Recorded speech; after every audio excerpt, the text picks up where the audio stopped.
What's up, guys, and welcome back to a brand new episode of the NeoVintage podcast. I'm Jabro, and I'm here with Steve. Hope everyone's doing well out there. And we're just two guys that like to talk over the biggest stories in gaming, but we always like to start with what we've been playing. So, Steve, what you been playing? I guess not too much of a surprise.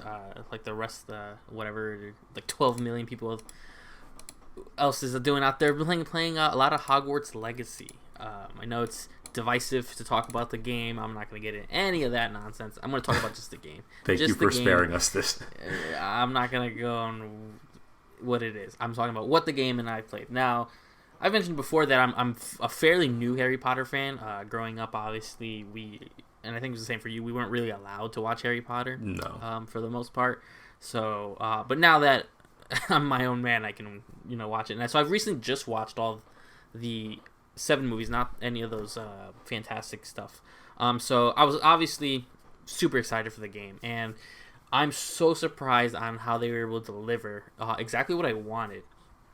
The company that makes it, which is Avalanche, but not this is where it's confusing. It's not Avalanche like that made Mad Max. It's a different Avalanche that was tied to Disney Infinity Games. They made a Cars game. That company got shut down. Then they got re-put together, and they've been coinciding with Portkey Games, obviously the holders of Harry Potter, for all game-wise.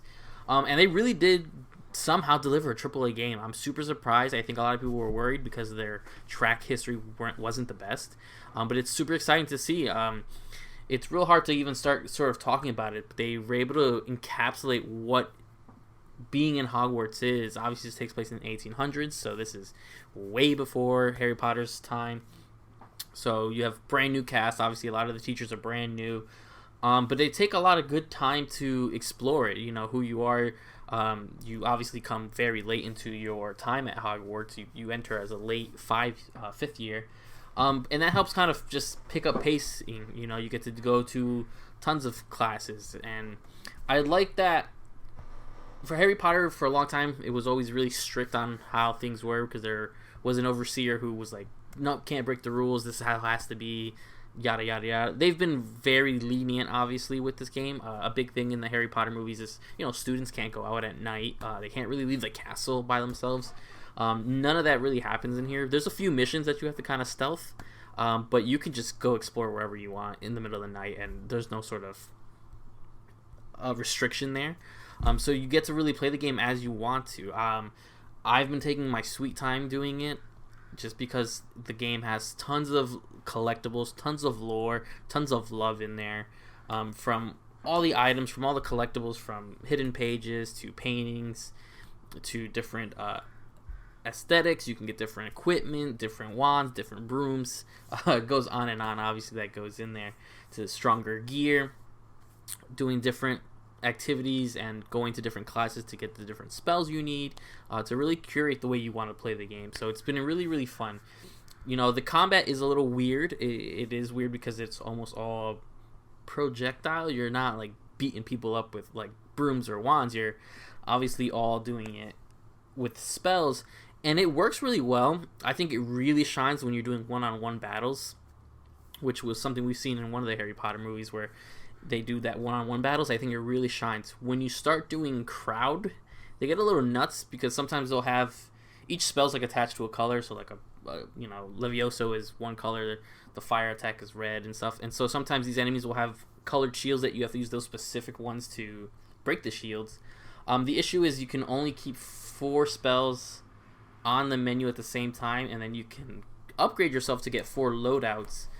So sometimes in the chaotic of trying to dodge, trying to attack, and trying to find where you quick mapped the specific color of a spell to use to break that shield is a little nuts, especially when they all come at you at once and you have 1 purple, 1 yellow, 1 red, and you're trying to quickly swap through it. It's a little nuts. I don't know why it's designed that way. I wish it was sort of hotkeyed a little bit different. So it does get a little chaotic in those senses, but once you kind of get the hang of it, you kind of understand how to do it, especially when you get some stronger abilities that just kind of wipe like a reset almost, and you can push everyone back and gives you a second to think. It really works well.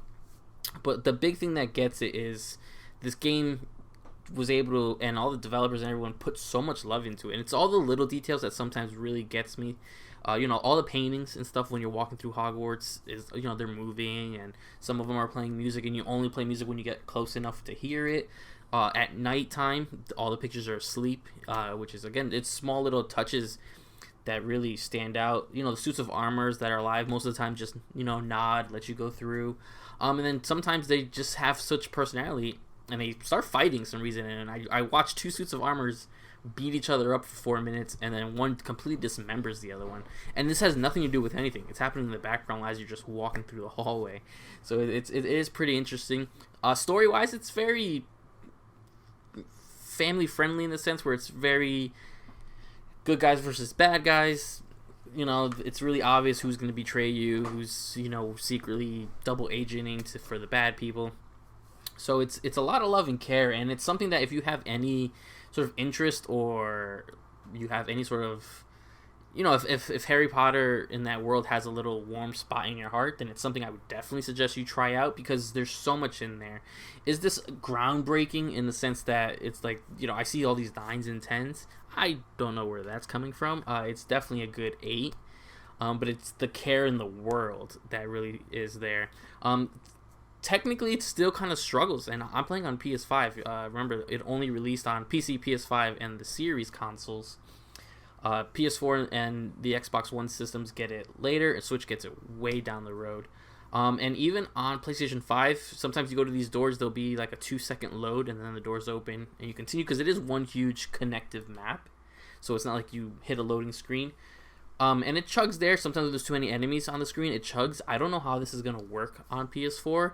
I don't know how it's going to run on Switch at all, because the game looks really, really good at times.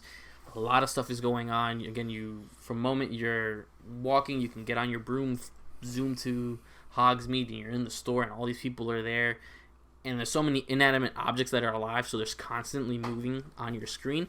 I don't know what the other systems are going to look like. I'm so more really curious on what this is going to look like on Switch, because I don't know how they're going to get that running on Switch. But all in all, it's just a really fun experience. And again, someone who's sort of still in this young mentality of experiencing, Harry Potter and this world, it's super fun to just slowly explore and see the different diversity. Again, Harry Potter is it's kind of stuck in the past, with it, of course, it being placed in England, but racially, the game's always been known to have just a lot of light-skinned people. So in this one, you have a lot of people. You have different ones from Scotland. There's a teacher who was teaching at, I don't remember if it's African or she's like from a Ugandan wizard school, and she brings a lot of that culture in, so it's really cool in that aspect. And I know that's something people have been asking for a long time, and that's a big gripe they have with the series in general. This game is sort of that turning point where it's like, look, we know what it was and we know what this. They're not trying to make a statement specifically.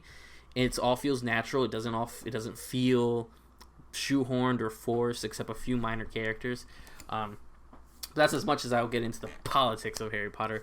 The game itself is just super fun to play. It's really just something special, and it's really exciting. There's other stuff I've been playing, but it's going to connect to our first story, so I'm going to move on to you. What have you been up to? Yeah, so I've been playing a couple things. One big thing is Metroid Prime Remaster. That was announced at the last Nintendo Direct, which we'll get into. But yeah, no, I love it. It's really good. Really well done. I wouldn't say it came as a surprise. Obviously, we talked about this being at least rumored for quite a while. They actually rumored the trilogy, so I'm expecting this is probably not the only remaster that's going to be coming out. But overall, I think it's an incredibly well done remaster. I was always a fan of the original trilogy, but obviously I preferred the 2D ones. So I was curious to see how it would feel kind of going back into that world, something that I've played, but I played a lot less of it than the other 2D games. And I think, the quality of life improvements that they made are pretty drastic. It feels good generally. and it looks amazing. I have to commend them. They have done an incredible job in terms of stability. This game runs beautifully on the Switch.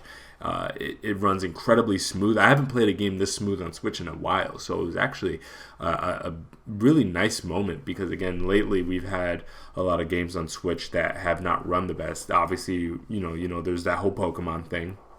But even things like Bayonetta, very good, but didn't run the best. And so it really felt like one of those things where we're kind of like hitting a wall, and it's like, okay, maybe we've done everything we can do. And they've shown with this that you can have an incredibly beautiful game that, stands up with pretty much any of them on Switch and runs just as good, if not better, than most of them. And so that was really, really nice to be able to experience. I'm glad that it was a discount price, $40. The game still is great and holds up really well from kind of just a atmospheric perspective and kind of a world building perspective. Is it a perfect game? Of course not. I think the remaster is very done in and of itself, but there are still negatives with the game itself. But there are mostly things that apply to the original one as well. The backtracking is still ridiculous. Like, it has probably some of the worst backtracking of any Metroid game, at least I've ever played. It's not particularly well designed from kind of just a shuffling your character in a right direction perspective. There's a lot of backtracking. They don't do a great job with telling you necessarily where's the next place to go.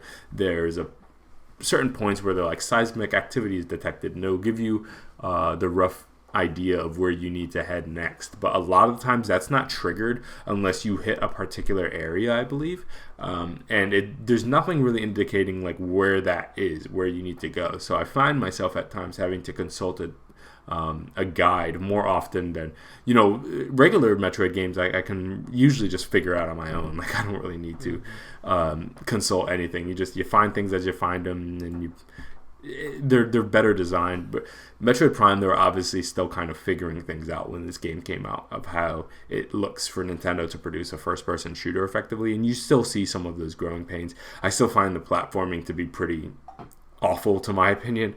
I know some people don't have less of an issue with it. I find that 90% of the times that I've kind of encountered any kind of real challenge or issues, it's been related to platforming issues, and not in the original Metroid. Certain it's just clunky at times because you have this kind of limited view with this visor, and it's not particularly a wide perspective. It's not hard to kind of miss jumps and not hit platforms and fall into lava, and it's just a whole annoying thing. So that kind of remains, but again, those are critiques mostly of the original game itself, not so much the remaster. So the remaster is very well done. Anybody who's kind of curious on this, I think absolutely it's worth the $40 I think they're charging for it. However, I'm pretty sure that they're gonna do a remastered trilogy. So I know some people are probably going to wait for 2 and 3 to be out to maybe play it all in one jump. All I will say is that Nintendo is not particularly good with like sales and discounts and kind of lumping things together. They'll probably keep that $40 for each one price. So don't wait too long, because I don't know if that's going to be fixed with time, unfortunately. Next one is also something that kind of ties into one of our stories with the Nintendo Direct. Is Game Boy was put on Switch, so I've been playing a lot of those games. Yeah. I will hold off for the story to get into more specifics, but yeah, I've been playing a bit of that. I've been playing Atomic Heart. I'm not super far into it. For anybody who doesn't know, this is a game, it dropped on Game Pass, but I think it dropped on all the major consoles, and it's basically kind of inspired by BioShock, but also very Russian. And I think generally speaking, I like it. I'm not in love with it. Like, it doesn't, I think most of my enjoyment comes from just the aesthetic of just seeing this kind of like idealized neo-futuristic or retro-futuristic kind of view of the USSR. I think is super interesting, and that it's like a really cool aesthetic that it has. From the narrative, I'm not really deep enough to really speak super definitively on what I think about that. I think the gameplay is okay. It looks beautiful. It runs really well from what I've experienced. It's been pretty smooth. They've had really, really expansive environments and tons of assets and things moving around, and it's one of the best looking games I've seen this generation, and also runs really well as well. So digging Atomic Heart so far. I know there's a little controversy associated with it.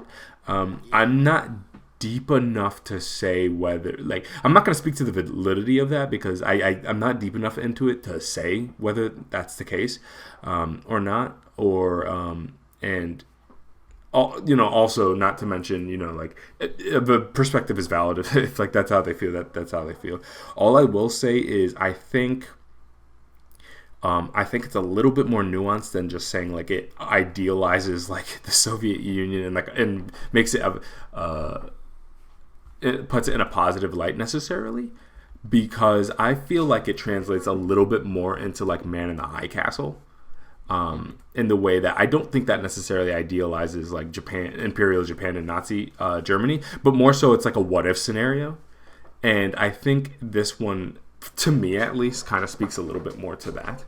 I know it's like a sensitive time for like the whole Russian thing, but it does feel a lot more like, oh, what is this weird scenario if like the Soviet Union actually prospered and stood around, as opposed to necessarily like, this is what we want for the future. You know what I'm saying? That's a little bit more of the vibe that I'm getting from it, but we'll see if that maybe changes as it gets a little deeper.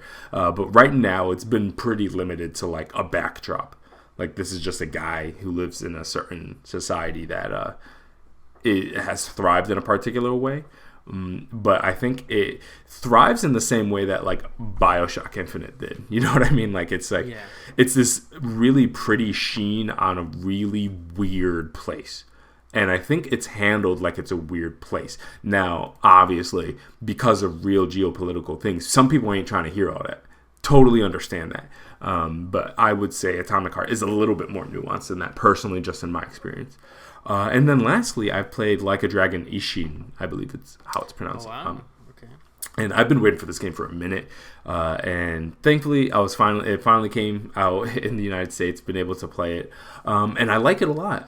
It's basically what you'd expect it to be. Like, the one thing, it's not, and it's new in the event that they cleaned it up. It's a remaster, and it's new to the United States, but it is a 2014 Yakuza game at its core. So if you played Yakuza 0, Kiwami 2, all of those, like, this is gonna feel just like that for you. The structure from the map, the UI, most of the characters, the writing style, and just the general structure of the game, all of that is very similar from game to game. So if you've played any of the Yakuza games recently and you liked that, and you like feudal Japan, then this is a no-brainer. I think jump into it. If you like games like, or if you like the setting of Ghost of Tsushima or something like that, then yeah, I think this is going to be something that really kind of scratches that itch for you. But it is, again, a Yakuza game. Like, if you're looking for something that's going to kind of like reinvent what it means to be Yakuza, and maybe like a Dragon or Yakuza 7 did. I don't think it's really that. I think the Like a Dragon thing, I saw some people who were a little confused by this. They're like, oh, I thought this was going to be turn-based and blah, blah, blah. No, Like a Dragon, I think, is just honestly the new name of the franchise. I think they're dropping the Yakuza thing. And so this is just essentially Yakuza Ishin. But they've done a good job cleaning it up. Like, it's visually very nice. Runs as well as any of the Yakuza games run. It's long, it has these really long, drawn-out cutscenes at times and dialogue explained. And so sometimes it has the Yakuza problem of, like, you eventually just want them to shut up so you can play. And that's not a issue kind of limited to Ishin at all. This is something that I've seen kind of pretty much every Yakuza game I played has these really, really long intros, and sometimes these, like, when it starts a new chapter, it just goes on and on and on, and exposition and conversation and setting this stuff up. But generally, at the very least, it's a very compelling story. And so it holds up from that perspective. So anybody who's interested in Yakuza, anybody who likes feudal Japan, I think definitely give this a shot. It's really nice to just be able to play kind of a concentrated linear RPG in that world, and this really well-crafted, densely populated village. I think they've done a great job with that. So yeah, I'm pretty positive on it, but that's everything I've been playing. Yeah, no, it's really exciting. I have been looking at Like a Dragon Ishin. I just don't have. I'm trying to just not pull the trigger and buy all these games I'm not gonna play. Yeah, It does look for super sure. cool, especially when you consider it is like a remaster / remake. And this is one that never released over here from my knowledge. This one never officially released That's correct. over here in the States, so this is the first time we're getting, and obviously we're getting the definitive edition, the remake edition. So that is really cool. It is one of those things I'm really excited to hopefully soon check out, because I really haven't played a game like this probably since Ghost of Tsushima, which I heard was a big pivotal reason on why he wanted to bring this game over here, because he saw that it was successful here. So it is really exciting. It is on my list, and I'm also glad at least you're trying Atomic Heart. I've been wanting to also try it. I don't have Game Pass right now. I don't want to buy the game. Gotcha. Yeah. So it is one of those things where it's like, man, I'm half and half. It's like, it looks good. It also looks like I just don't know. I just don't know yet. Yeah, so I'd go Game Pass with that. Like, personally, I wouldn't have bought it. Yeah. So I will probably be turning on my Game Pass for a little while soon. So once I do that, it'll probably be one of the first games I play. Yeah, it's one of those things that, like, if I had personally dropped the full 20 on it, I would probably be a little disappointed. Not to mention, I think this game is probably going to be Callisto Protocol pretty soon. With these actual, like, the new Ken Levine game coming, and what you would imagine a new BioShock game also on the way, this is going to be in a weird spot where it's like that weird spiritual successor directly compared to the real successor. And so I think if I dropped the full 70 on this, I'd probably be a little disappointed in it. I think that gameplay style is so cool, kind of just like a first person kind of like super heavy narrative game. I just love those type of games, and so naturally it evokes those spirits. But every time I play it, it mostly just makes me want to play BioShock Infinite more so than it makes me want to continue playing Atomic Heart. So it's fun, it's good, but I think a lot of why it makes it stomachable for me is the fact that I didn't pay that additional that full 70 may be a little bit much for me, what I'm assuming it goes for. And Ishin, I just want to remind, it's a very long, dense game also. So just be mindful of that this is not probably going to be the best like side game to kind of like slow roll it, just because you'll be playing it for forever. From what I hear, it's a very long game, even by Yakuza standards. I have a friend who's diehard Yakuza. Like, he imported this game. Oh, yeah. Even though he imported it in 2014. Never played it because he couldn't. But yeah, it's dialogue heavy. It's hard. He says it is. It's a lot. One of the longer Yakuza games, including all these other Yakuza. So it is interesting. Those are two games I have on my radar, though. Yeah, I know somebody who's also playing it, and as you know, in most of the Yakuza games, you have like somewhere between 10 and 15 chapters, maybe 13 chapters or something like that. And I know somebody who's 6 hours into the game and on chapter 3. So do with that what you will. Yeah, it's a big game. Yeah, big game but for some people that's a big selling point. Yeah, so we can go to the first story. So not too long ago, a couple days ago, the successor to Sony's VR headset was released. The PlayStation VR2 was released. And that's the other thing I've spent my weekend playing, really. Well, we record on Sunday, so I spent Friday night and Saturday playing. I did get a PlayStation VR2. I remember not too long ago we discussed the sort of how it was going to sell and stuff. I pre-ordered this the Friday before it came out, and I got it on launch day. Oh, wow. Do with that as you will. If you want to make your skepticisms of maybe location, timing. I thought I would not get it for a while because I didn't know if I'd have the funds for it. So by the time I budgeted everything where I needed it to be, I was like, all right, pre-ordered it on that Friday. I was like, oh, maybe I'll get it sometime after launch, because it was a window between 22nd to March somethings when they estimated it. It was here on launch day when I got home from work. That's crazy. So it's been nuts. But yeah, so I have spent some time with the PlayStation VR2, and I got a lot of positives. There's one glaring negative, and I'll get that out the way right now. There is a weird software glitch right now with most PSVRs and the PS5, where the controls work fine, you sync completely fine, you do this whole sort of scanning of your room to have a little play area that you're not going to hit something or whatever. That all works fine, but there is a weird glitch where a lot of the time, like 9 out of 10 times, if I have the controls on first and then jump into a game, for some reason the game doesn't recognize the controls, so you have to shut off the controls, return them on, and then it works perfectly fine. It's not the biggest deal. It's slightly annoying because almost every time I switch game, which I don't do a lot of switching games when I'm doing VR, whatever I sit down to play, I play a certain amount of time, and I give myself a break to not get any motion sickness or anything. So it's not the biggest deal. It is just an issue. A lot of people have recognized it. It's all over the place. Sony hasn't officially said anything. Luckily, when you're in your PS5 menu, they work perfect. Even when you're in a game that doesn't work, when you hit the PlayStation button on it, you go back to your main menu, it works. So it's not a hardware issue. It is got to be some weird software issue. I don't know why.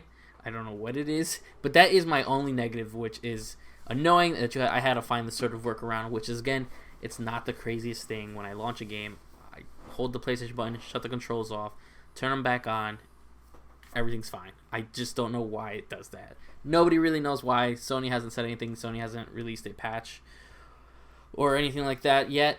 They haven't, again, from my knowledge, they haven't even acknowledged this, but it is a huge issue. Like, people know it's happening. So that's my one complaint.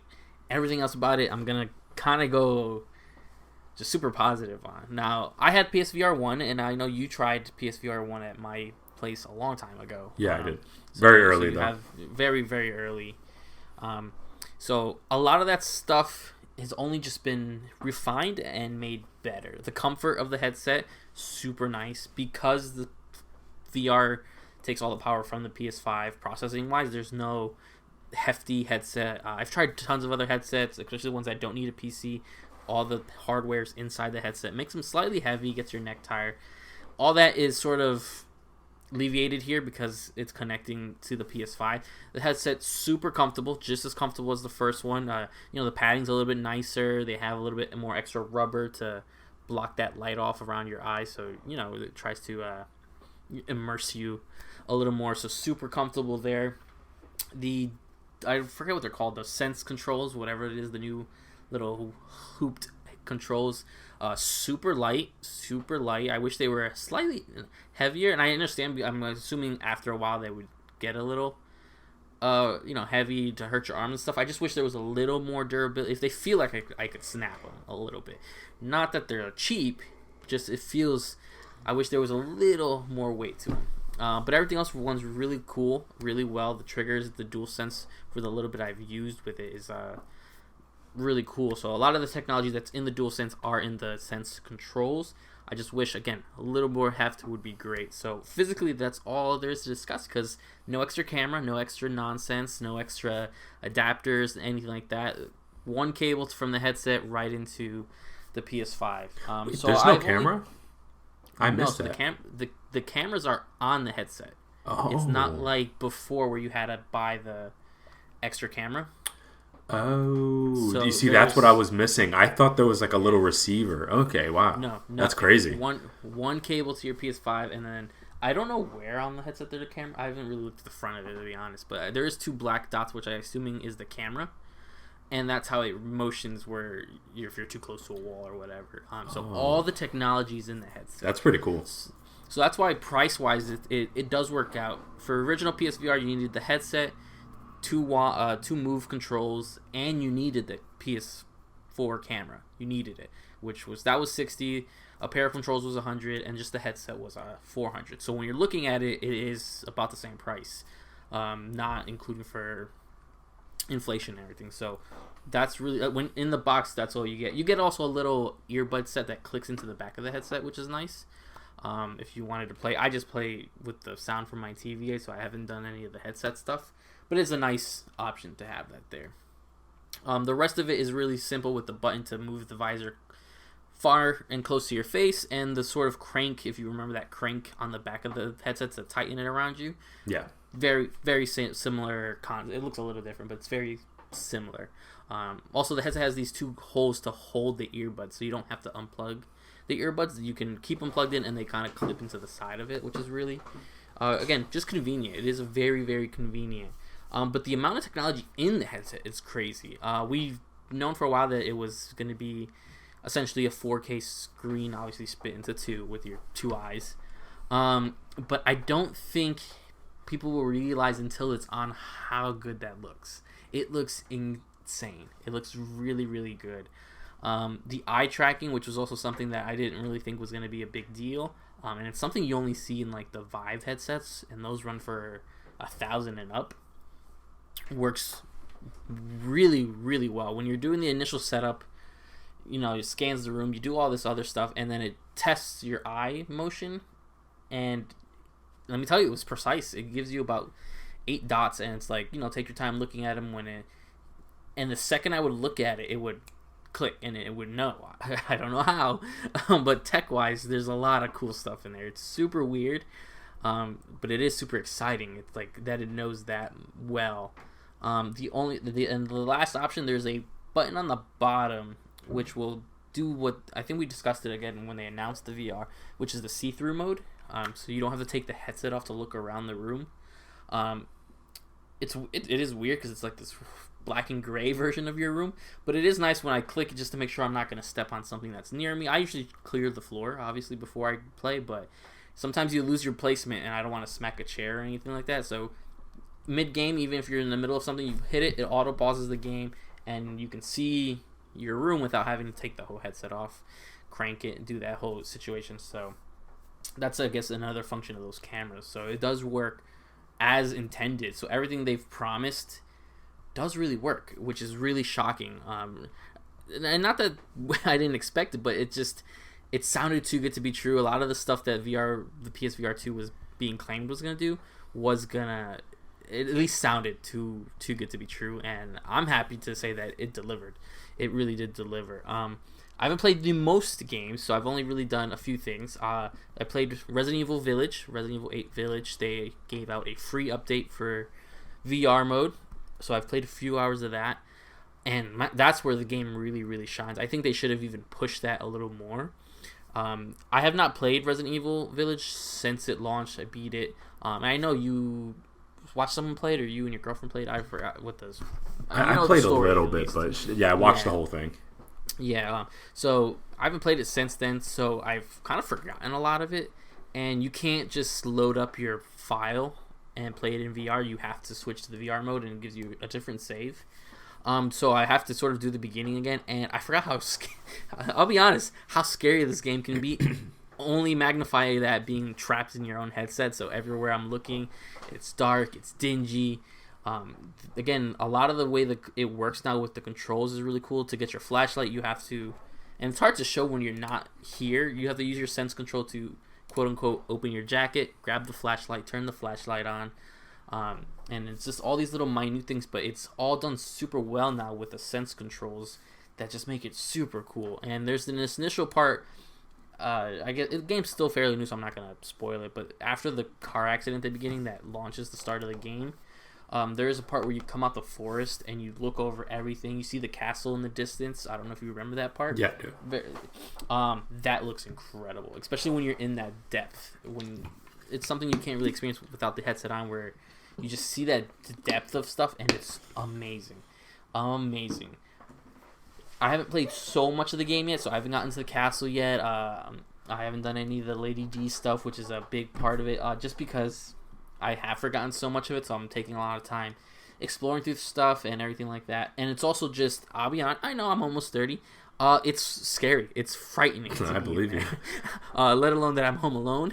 I'll hear a noise. I don't know if it's my cat's in the kitchen, or if it's in the headset, or if it's, it's a lot to do. So super happy that this was a completely free update, because I own the game already.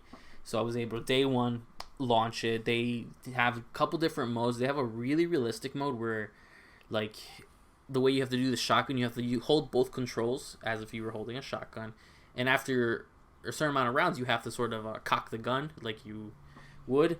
I'm playing in there's a second control scheme, which you don't have to do all that extra stuff, which it makes it a little bit easier, especially for like the sniper rifle, because you can just shoot, it reloads. The super realistic mode, you had to like pull on everything, completely put the mag in, and that's cool for people who want to play that way. I know what comes in later in the game. I don't have time for that, so I'm gonna be playing a little bit more casual control sense. But it works super well, and I'm super surprised again that they're not really pushing this, because this itself would be a killer app. I can only imagine what would have happened if they coincided the two releases. Super exciting. The big game that they push in PSVR, they've been pushing, is Horizon Call of the Mountain. Now, I don't have the game. I didn't buy it because I'm not a diehard Horizon fan, and the game is $60, which is... Wow. A big one for me. I thought maybe about that 40 range would be a bit better, but there is a demo, so I can speak. So I have played it. Again, game is stunning, completely stunning, and I am interested in getting the game when the time comes, when I have little, it's a big purchase to be then put another $60 into a franchise I'm not the most fond of. But when you're playing, you obviously start off, you're not playing as Aloy, you're going through all this stuff. The world is gorgeous, especially seeing it on that 4K, looking around. The big one that got me is when one of the tall necks walks by and you look, but you physically do have to tilt your head up, and the scope of it is amazing. It is so good. I do wish they maybe have made it just a smaller game so they could work the price a little bit better, and this itself shows a lot of what's really good. Pulling on some of the bows and the climbing just works really well with the sense controls, especially when it's hard to, again, describe it with the control not in your hand. You have your regular R2 and L2 trigger. There's also a button, if you're imagining holding a wand, where your maybe middle finger, ring finger would be, and that's L1. And you can push the button, but there's also a sensor where you just put your finger on it and it realizes it's there, so it's like a third button, which is really weird at first. But so doing some of that stuff with the climbing and the bows and feeling the tension that you would feel in the DualSense, also feeling that as you're pulling back on it, super well done, and it does help really immerse it. And I know that's the big word, is immersion, but that's the way it really is. You're pulled into this world and feeling it from every single aspect. The only other game I have played on it, I know I did play Vacation Simulator and Job Simulator. Those have been sort of ported over. I've talked about those a long time ago when we discussed a little bit of VR1 stuff. Those games are still just as fun. They're brought over. There's obviously, they don't take advantage of a lot of the VR2 stuff just because they're ports. But there is this other game on PSVR, which I don't know why it hasn't been discussed. But it is called, I keep forgetting now what it's called. I think it's a simple name. Runner. And this is a game where I think really should have been pushed as well, where it's this really old, and I gotta send you a trailer because it has such a cool 90s 80s anime aesthetic with the cutscenes and some of the dialogue. A lot of people keep talking about it being similar to Akira, and there is a lot of spiritual successor to it, especially it's a game where you're riding a motorcycle with two guns and you're flying through, and all these police are coming after you. The music's fantastic. You'll see what I'm talking about when I send you this trailer, because it is nuts. And that game is really fantastic.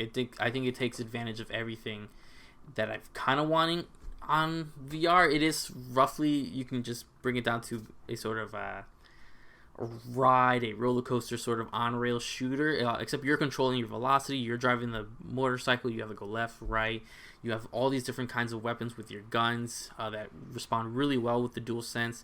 It is the game I spent the most time, because I can't get enough of it. It is just so incredible, and it's something that and it's cheap. I want to say this was maybe $15. So it's really just one of those apps that I really can't wait for people to explore and see, just to see the cyber city, to explore, some light customization. Again, I haven't unlocked too much, but there's these cool boss battles. You get these laser swords. It's super anime. Let me tell you, it is super anime. The cutscenes and a lot of the artwork is super cool, and it's just such a throwback. And that's the game where I haven't really told anybody that I got the VR2. Obviously my wife knows, and I think you're actually the only two people who know I have it. Until this episode launches, just because I didn't want everyone wanting to touch my stuff. this is the game I'm going to show him first. Then I'll get into Resident Evil. But this game is really good. I highly, highly recommend anyone who wants to try it. As long as you don't get motion sickness from it, it's kind of rough. Because that is going to be a big deal because you are driving a motorcycle. I haven't suffered from that from any game. I take some precautions.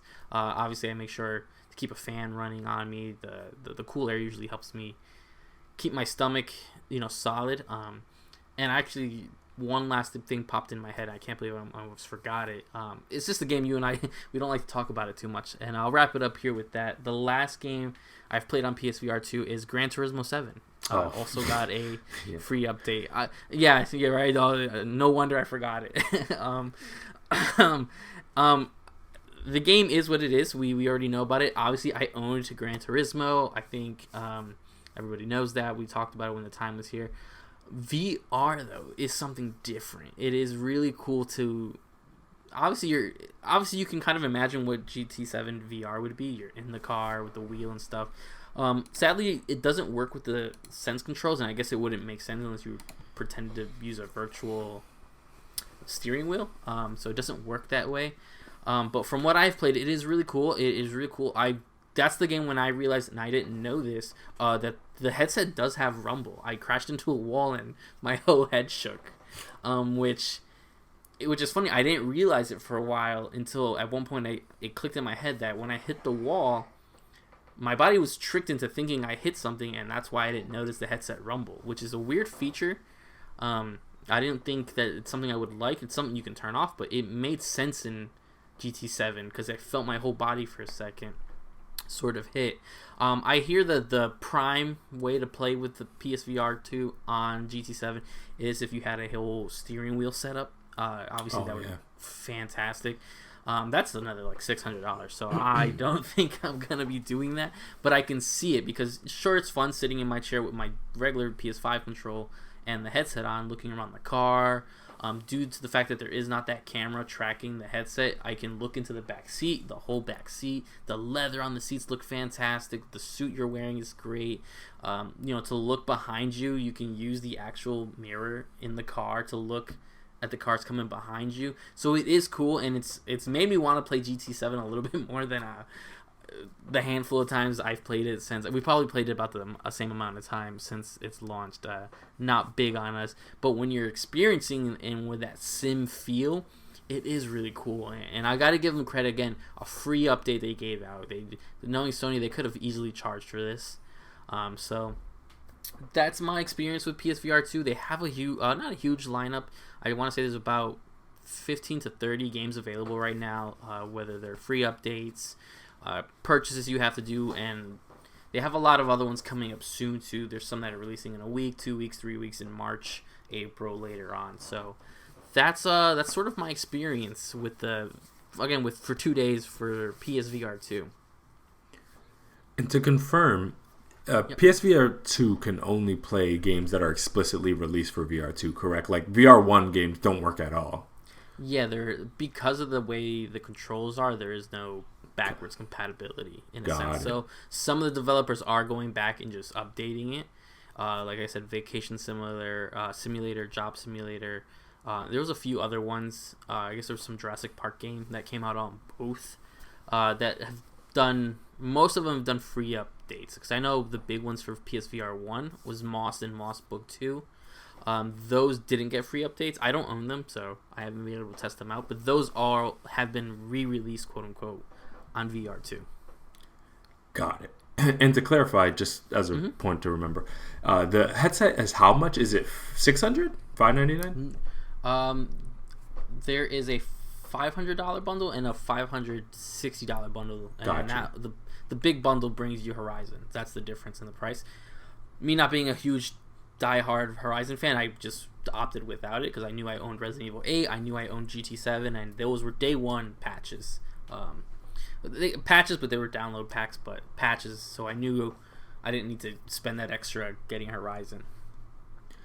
So from your perspective, at that $499 price range, would you say that like it's a good value right now? They've justified that cost, because obviously that's not an insignificant amount of money. So I think a lot of people would naturally ask, especially if they're a VR1 adopter, like, is there enough different in the VR2 to justify the upgrade at all? And I would assume, based on what you said yes, right?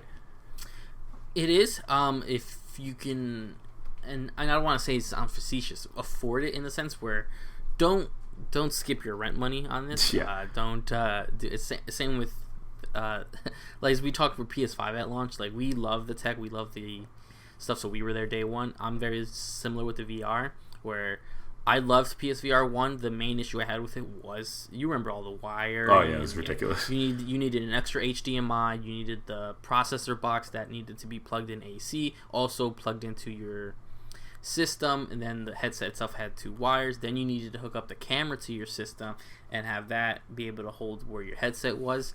That stuff was all tiring. Being able to just sort of, I don't leave it out right now because I don't want my cats to like chew on the cable or whatever. Yeah. But being able to just open the box, I plug the headset in, I put it on, and I'm done.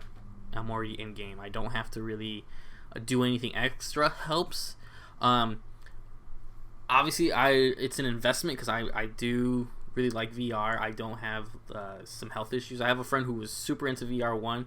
He could not play it after about 20 minutes. So he only did like 20-minute sessions. And for people like that, I don't suggest it, obviously, because it is a big purchase.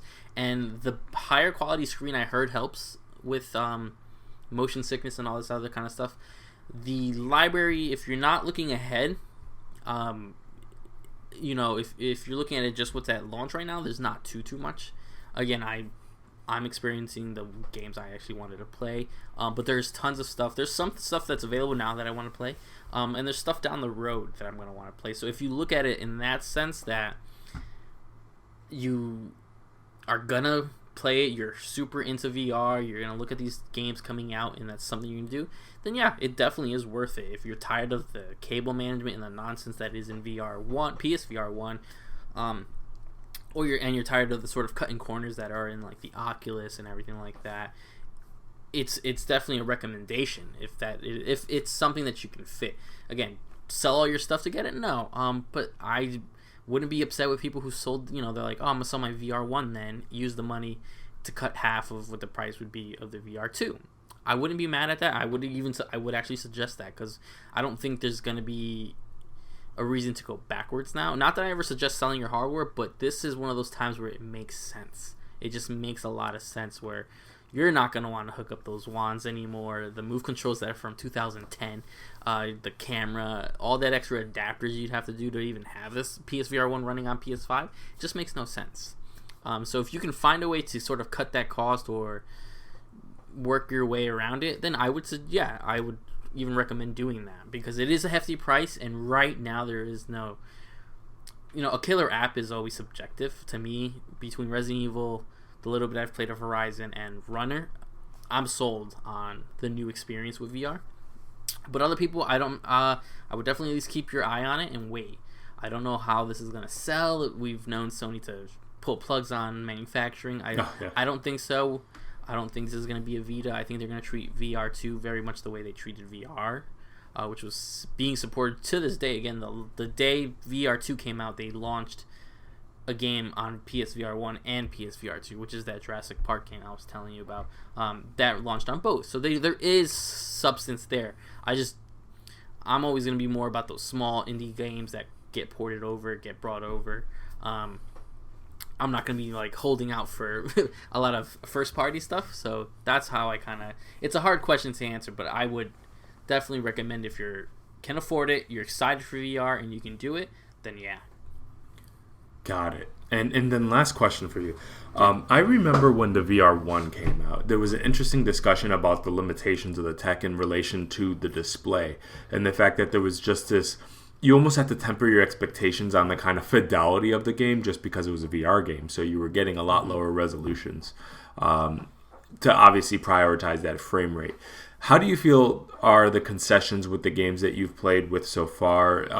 How is that display? I obviously this display is way better, but in your experience, like actually in game, like, are you seeing the bump up in fidelity compared to especially VR1? How severe of a downgrade is it to your standard kind of PS5 game? Like how's that experience? Yeah, so it's a step up over VR1 is almost instant. You'll see it, even if you're just looking at the main menu. The way to describe it, PSVR1, the way they conditioned a lot of to make it less, the quality of the image was very less. The best way I can describe it is there was always a sort of screen door effect on PSVR1. Exactly. Yeah. So imagine you're looking through VR1. There's like this sort of grid, and I've seen that on a lot of early VR headsets. One of the early Oculus has had that sort of effect. That's clear. That is gone. Here with the games I've played so far. So, it's the main one I can sort of compare it to right now. The ones I can use to compare it at least is what I've seen of Horizon, what I've seen of Resident Evil. So Resident Evil, obviously I played the game on PS5. Game always artistically looked really good. And the headset, right now, I can't really tell the difference. And that's not me just praising Capcom, right? I'm a huge Capcom fanboy. We all know this. And that's not just praising that. It's true. When I'm playing it, I'm like, this is exactly as I remembered it. Now, I played a large chunk of, and I guess it's a good comparison, Resident Evil 7, when that launched, had the VR mode, and I played about half of that game in VR, and then it got too scary for me in VR, so I copped out. And that game always, even though that game was more artistically skewed, not to be super realistic in a sense, it had that same sort of muddied sort of filter, and then that screen door filter. So it's like, if you imagine just removing that, and that's how I sort of see it. Horizon is a little bit different because you don't really experience Horizon first person in the main games. And sure, this does not look as sharp as Forbidden West may have looked, but it doesn't mean it looks bad at all. It looks really incredible. So it's almost, I would say, on par with most PlayStation 5 games naturally. So I'm sure that if you put them side by side, there'd be a slight difference, but I don't remember. I don't have a distinct where it's like, man, this looks specifically a little bit like Resident Evil 8 doesn't look, I don't think looks any worse because it's on VR mode now. Just because the quality of the headset and the screen in there is just incredible. Got it. All right. Yeah, well, no, that's good news, and it sounds like PlayStation succeeded in putting out a worthy successor to VR, and I guess now at this point it's just a matter of seeing how the at least first-party support and third-party adoption is. I think one of the critical things that is going to be kind of make or break this console early on is a lot of third parties developers' willingness to put forth that that effort to port their games.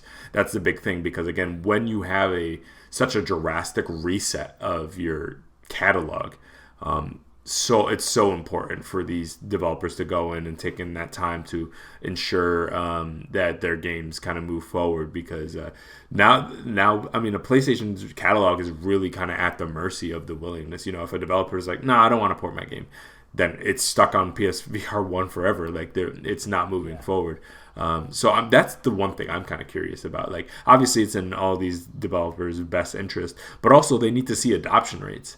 Like if they have an install base of, let's say, 1 million people on VR1, which again, I know that's a bit high, but let's say they have an install base of like 1 million people on VR1 and the adoption rates for VR2 are a lot slower, they need to see those numbers to justify the cost and the effort that it is to. So if they're not really seeing that many people in VR2, I could see some developers being like, it's not really worth our time to like make a PSVR2 version of our game, as much as that would be great for PlayStation's catalog and also help with adoption rate going forward.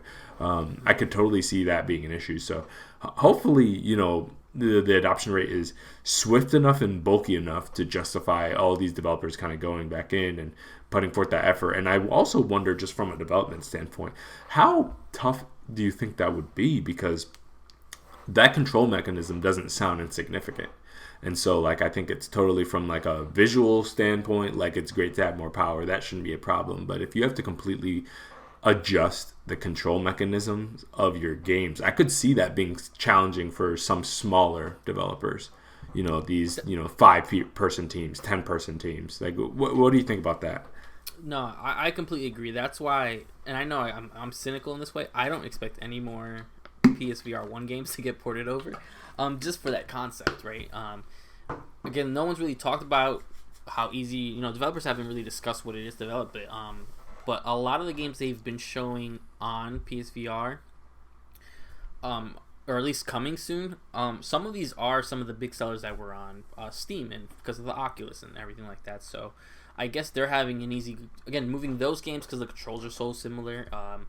Going forward, I think you're going to start getting at least maybe coinciding releases on VR, Oculus VR on here. For people hoping out for their favorite PSVR 1 games coming out, I don't know. I really doubt that in many senses. We haven't gotten too much.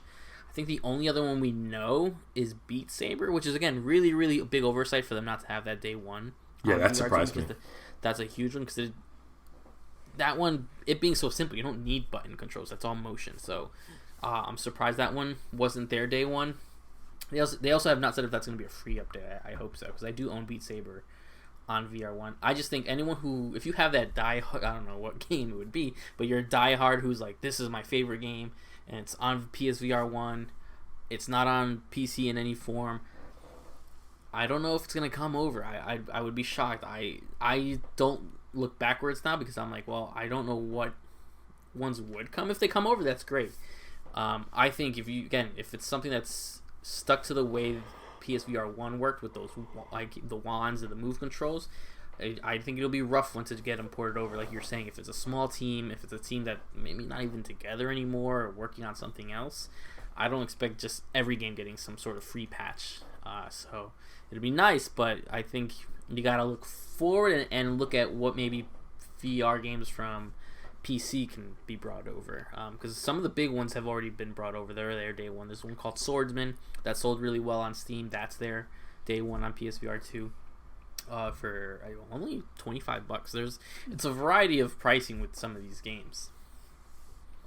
Yeah, and last thing before we move on, that pricing is a perfect kind of segue into what I was curious about, which is I'm very curious to see which developers opt for the very obvious consumer-friendly thing of like a free upgrade, understanding that this is just support, and then who chooses to charge for, treat it as a brand new game and a separate purchase, and what their justification for that is. Yeah. Because you mentioned Beat Saber over there, and effectively from just a kind of general idea standpoint, that can run on Wii. You know what I mean? In terms of kind of the motion robustness, it's slashing sideways, up, down, diagonal, whatever. And so from a control mechanism from PSVR 1 to 2, there's nowhere to really take advantage of some of the new controllers that's been offered, because again, it's all motion. And so it makes me wonder, like if, let's say, they did choose to charge, what their justification for that would be and what the reception would be like. Like, obviously, I think most developers, so long as there's not this major change from VR1 to VR2, which I don't expect for most developers at all, would go the free route. But I'm curious to see what people's reception are to the people who choose to charge and what the developers say they need to charge for, because again, if you charge, that communicates to me that you're telling the consumer that this is a fundamentally different game. This is a fundamentally upgraded game. Mm-hmm. And I think we dealt with a lot of nonsense when it went to the PS4 to PS5 upgrade stuff, and Xbox did their thing with the whole smart delivery and stuff like that. I know when there's a chance to extract more money, some developers are going to go for that. And so that's another thing I'm kind of curious to see. It's if there are games that have yet to port, that still do plan to port from PSVR 1 to 2, what their kind of monetization strategy, if any, would be at that point. Yeah, that is the big question, and that's the big question mark in general on VR 2 is, what does that future look like? What does this look like in a year? 2 years, is it something that's going to be dusted up on there? And that's a fair question. That is a fair question, and it's a fair concern. And another thing that kind of, and sorry to take too much time with the VR thing, but I have a lot of interesting questions, is that one thing that kind of surprised me with the VR2 was the inability to not sync up to old controllers, so they didn't have to reset their catalog. that is one thing that is surprising to me, and I wonder if PlayStation has any plans at all. Like, are they fine with that reset where it's like, we had built a VR catalog, let's say, of 300 titles, and now in the matter of a week, our successor console has 15 games in its library or 30 games in its library, and it's just going to build from there. Like, are they okay with that? Or I feel like an elegant solution is obviously the VR2 has no ability, I think, on a processing level to render VR1 games. What is the big difference is that VR2 controllers are so unfathomably more robust than what the little move things, wands that they were doing with what.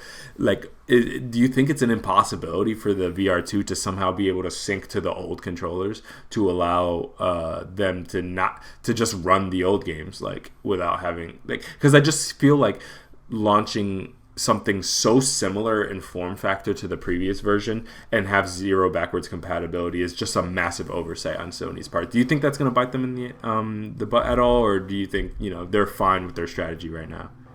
Yeah, it is unfortunate in a sense, because I don't understand why you wouldn't be able to use the PSVR2 headset and in a sense still unfortunately hook up your move controls. Exactly. The move controls do work on PS5, right? Because I have played PSVR1 on PS5. You have to get a special adapter. You had to redeem it online for free. They would send it to you to hook up the camera, because the camera doesn't use a USB. That was the big thing. So the camera could plug into the system. The controls sync up to the system like normal. So there is a weirdness when I think about it. Again, I don't know on the technical side how it would work. Yeah. It doesn't make sense to me why you couldn't just do that way, where it's like use the new headset, but yeah, you got to use the old move controls and then you could get it working. And I'm sure there's probably a workaround that would work, and maybe there's something they're gonna. I doubt it, but they're just gonna release it later. But it's like a mixed bag where it's like in my head, yeah, why couldn't I just use the better screen that's in my headset? And I guess you know what? I guess it does get a little bit complicated, because on the PSVR 1 you had those lights on the headset, and that's how it tracked your head. This one doesn't have it. I don't know how it knows. It just knows when you're moving your head. So that does, I guess, get a little bit more complicated. And I'm sure there's a workaround, but I'm sure Sony's probably not going to do it. Again, they've found the cheapest option to emulate PS3 games on PS5. So I would love for that catalog to be brought forward. I think it will probably bite them. I think it'll come back to haunt them a little bit, because if you think about it, like on Steam or Oculus or whatever, whether you have this higher end Oculus or the new one that they're working on, I'm sure it's going to work with your library already. That would have been a big, like, for sure deal to do, is make it backwards somehow. But I understand, I guess it does get a little more complicated, but for that price they should figure it out, not us. Yeah, and I have one of two. I have like two guesses as to why that might not be the case. You kind of alluded to one of them. It's you and I were thinking a lot about the controllers, but the camera, I can see that being kind of. We're talking about games that were rendered to respond to a particular controller with particular headset with certain lights in relation to an external camera that is reading them from a fixed location.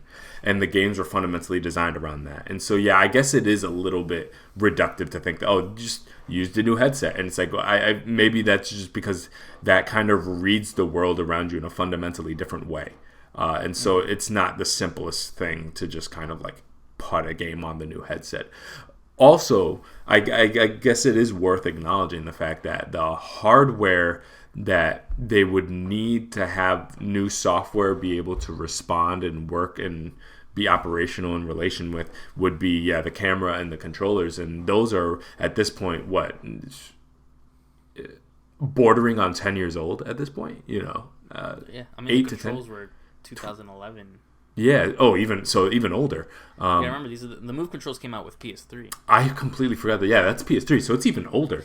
And I think to some extent maybe they could make it work, but it gets to a point where I guess like should they though? Like I guess it would be akin to like what if they wanted to do a motion thing on an Xbox and they expected to make it work with Kinect.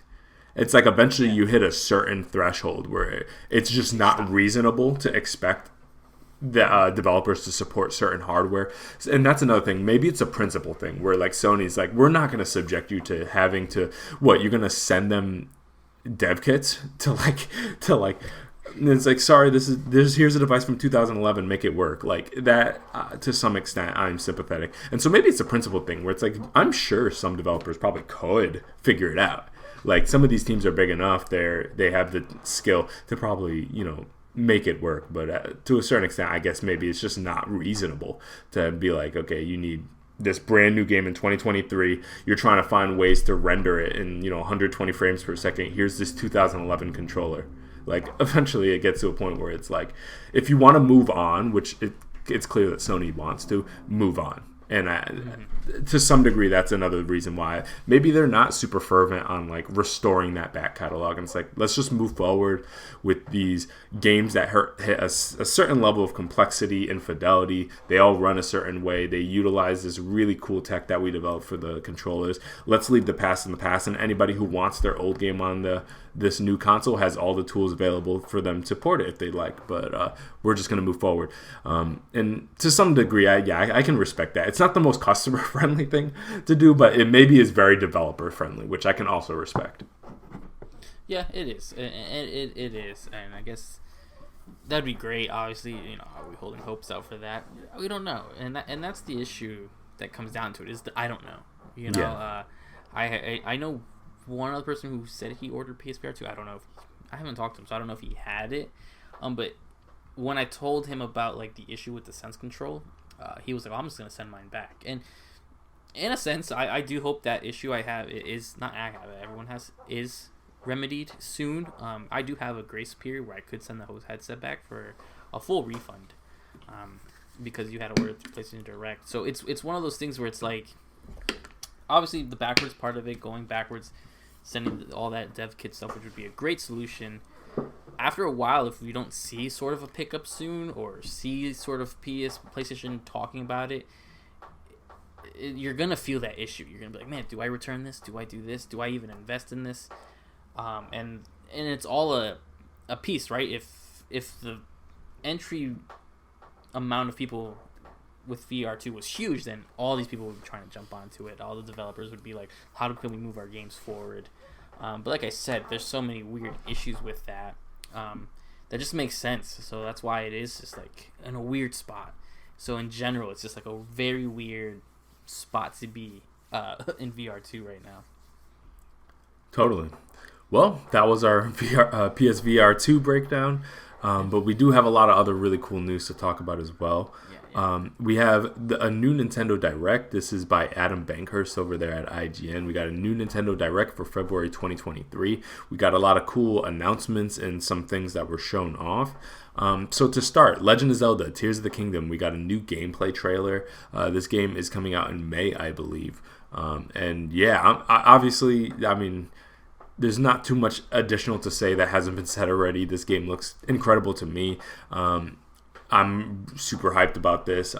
One thing that is really excited and I'm kind of curious about is to see, with all the bold new things that they're trying to do with it, how the last time we saw a Zelda game on the Switch, it was 5 years ago with Breath of the Wild. And even that had some minor performance dips. They have a certain standard of quality Zelda hits because obviously it's like a first-party major release. Really talented team over there. But that had some minor performance dips because it was, again, a very demanding team. How does that look 5 years later? Is it smoother because they've had 5 years to learn the hardware? Or is it even more performance issues because, again, that was an old chipset in 2017. Imagine what it is to work with that now.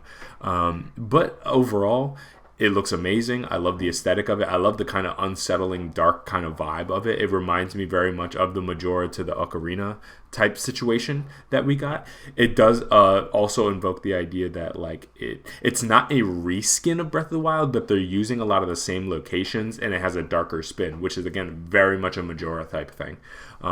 So that's what I'm really hoping for, is this is the dark take on a world that we've been to before, but they're going to make so many changes that it feels like its own thing. So what were your thoughts? Yeah, I'm super excited for this game. I can't wait. I think a lot of I have a lot of fear still, in the sense that they haven't though they've shown some gameplays, we haven't still seen a lot of this game. Yeah. This was actually our biggest look into it. It looks like at some point, and you're really on point with that, invoking the Majora's Mask darkness that was to compared to Ocarina. We see it here. I mean, at some point it looks like Link lost his arm.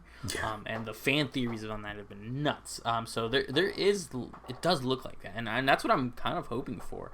Slightly, not completely, slightly more traditional in certain aspects, and a darker, more direct story.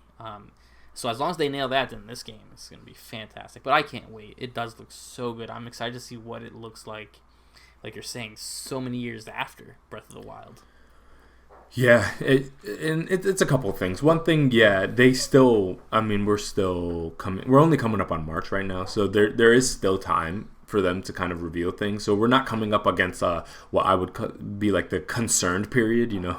Obviously, Nintendo does hold their cards close to their chest at times, but this is, I think, one team and one game where I have a lot more faith because they've delivered so many times in the past. So at this point, I have and maybe this is naive of me, but I have a bit of more trust in them than maybe some other teams, where it's like, I mean, you did great the first time, and I have no doubt that if there was any legitimate concerns about this game, whether it be performance or if it's holding up or if it's not right, it's not finished, they would totally push this for absolutely. Like, Nintendo doesn't really play with their like major first party releases. The only thing that I think that like comes out in like unserviceable states where it obviously should have been pushed and it doesn't is Pokemon, but that obviously is the first party relationship with Pokemon's a little bit more complicated. But Zelda will absolutely get punted if necessarily, and so that's why, you know, if they're sticking to a date, I have a lot more faith on that, because they have shown a track record. Like, they pushed Zelda out before, and you know, it's no sweat there. So yeah, Tears of the Kingdom looks awesome. Can't wait for that. Next one, spoke a little bit about Metroid Prime Remastered got announced. I said my thoughts. Did you have any thoughts about it? Do you have any interest in this at all, or? Yeah, I mean, it looks really great. I'm not in the time right now where I want to replay Metroid Prime, just because I did recently replay Metroid Prime not too long ago. This is really cool. I, again, was hoping for the trilogy, which is weird because they have the trilogy. It was re-released on Wii, so they do have a full package they could have done. I'm curious. I'm just more curious to see if they're going to do 2 and 3. Everyone says it's obvious, but we don't have Mario Galaxy 2 on Switch, so that's true. It's not that obvious in my sense.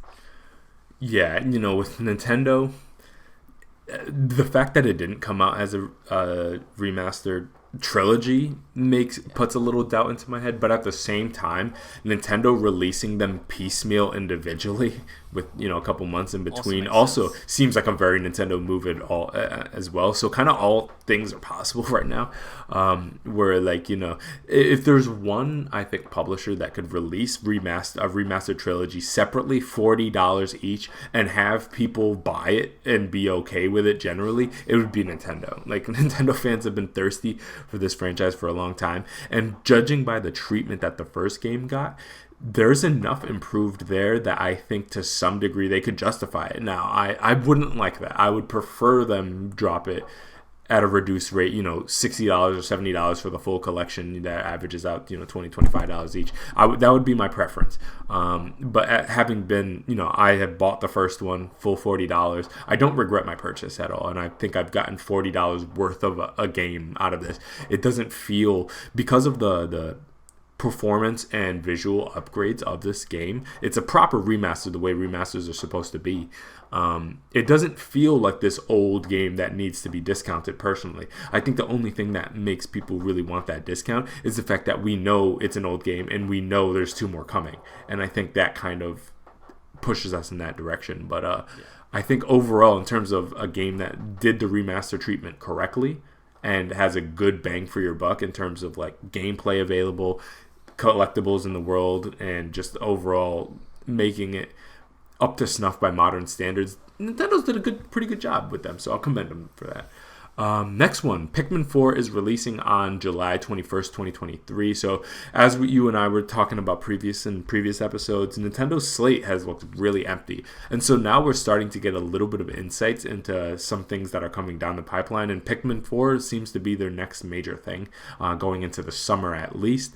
Personally, I'm not into Pikmin at all. Do you have any interest? Yeah, I've tried getting into Pikmin multiple times. It's just not for me in any sense. But I'm glad I know there's like a diehard community for that.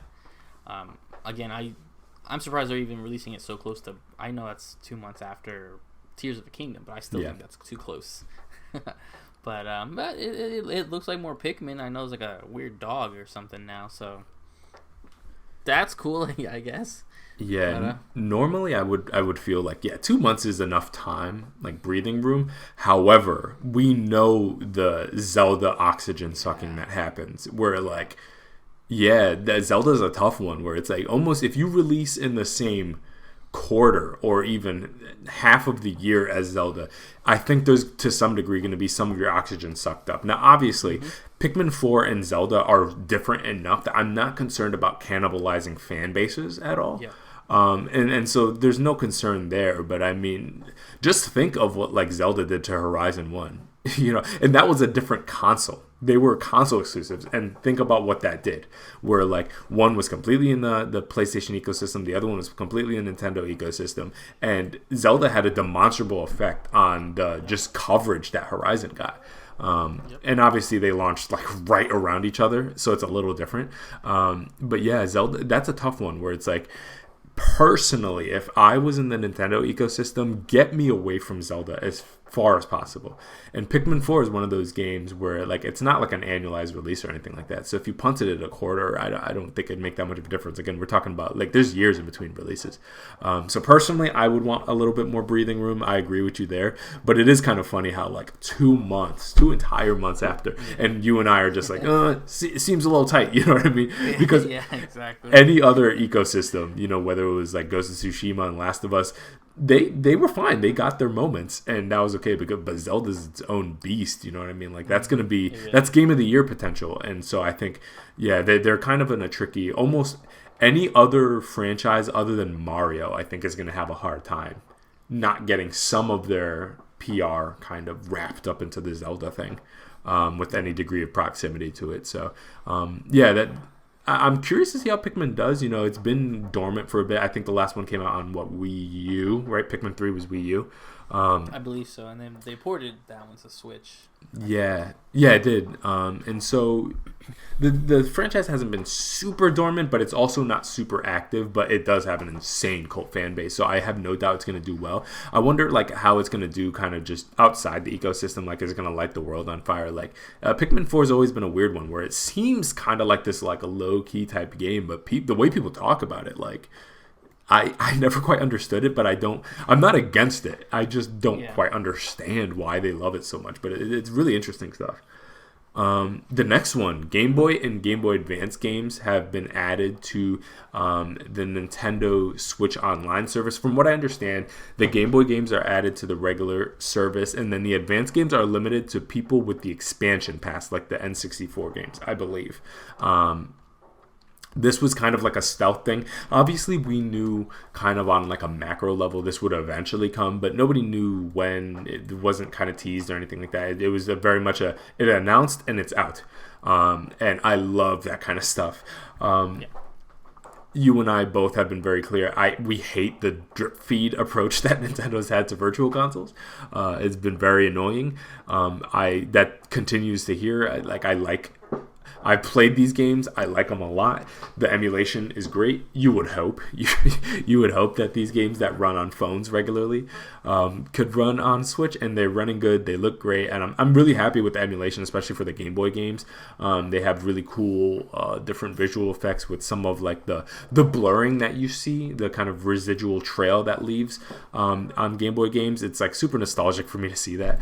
As somebody who does play my original Game Boy semi-regularly.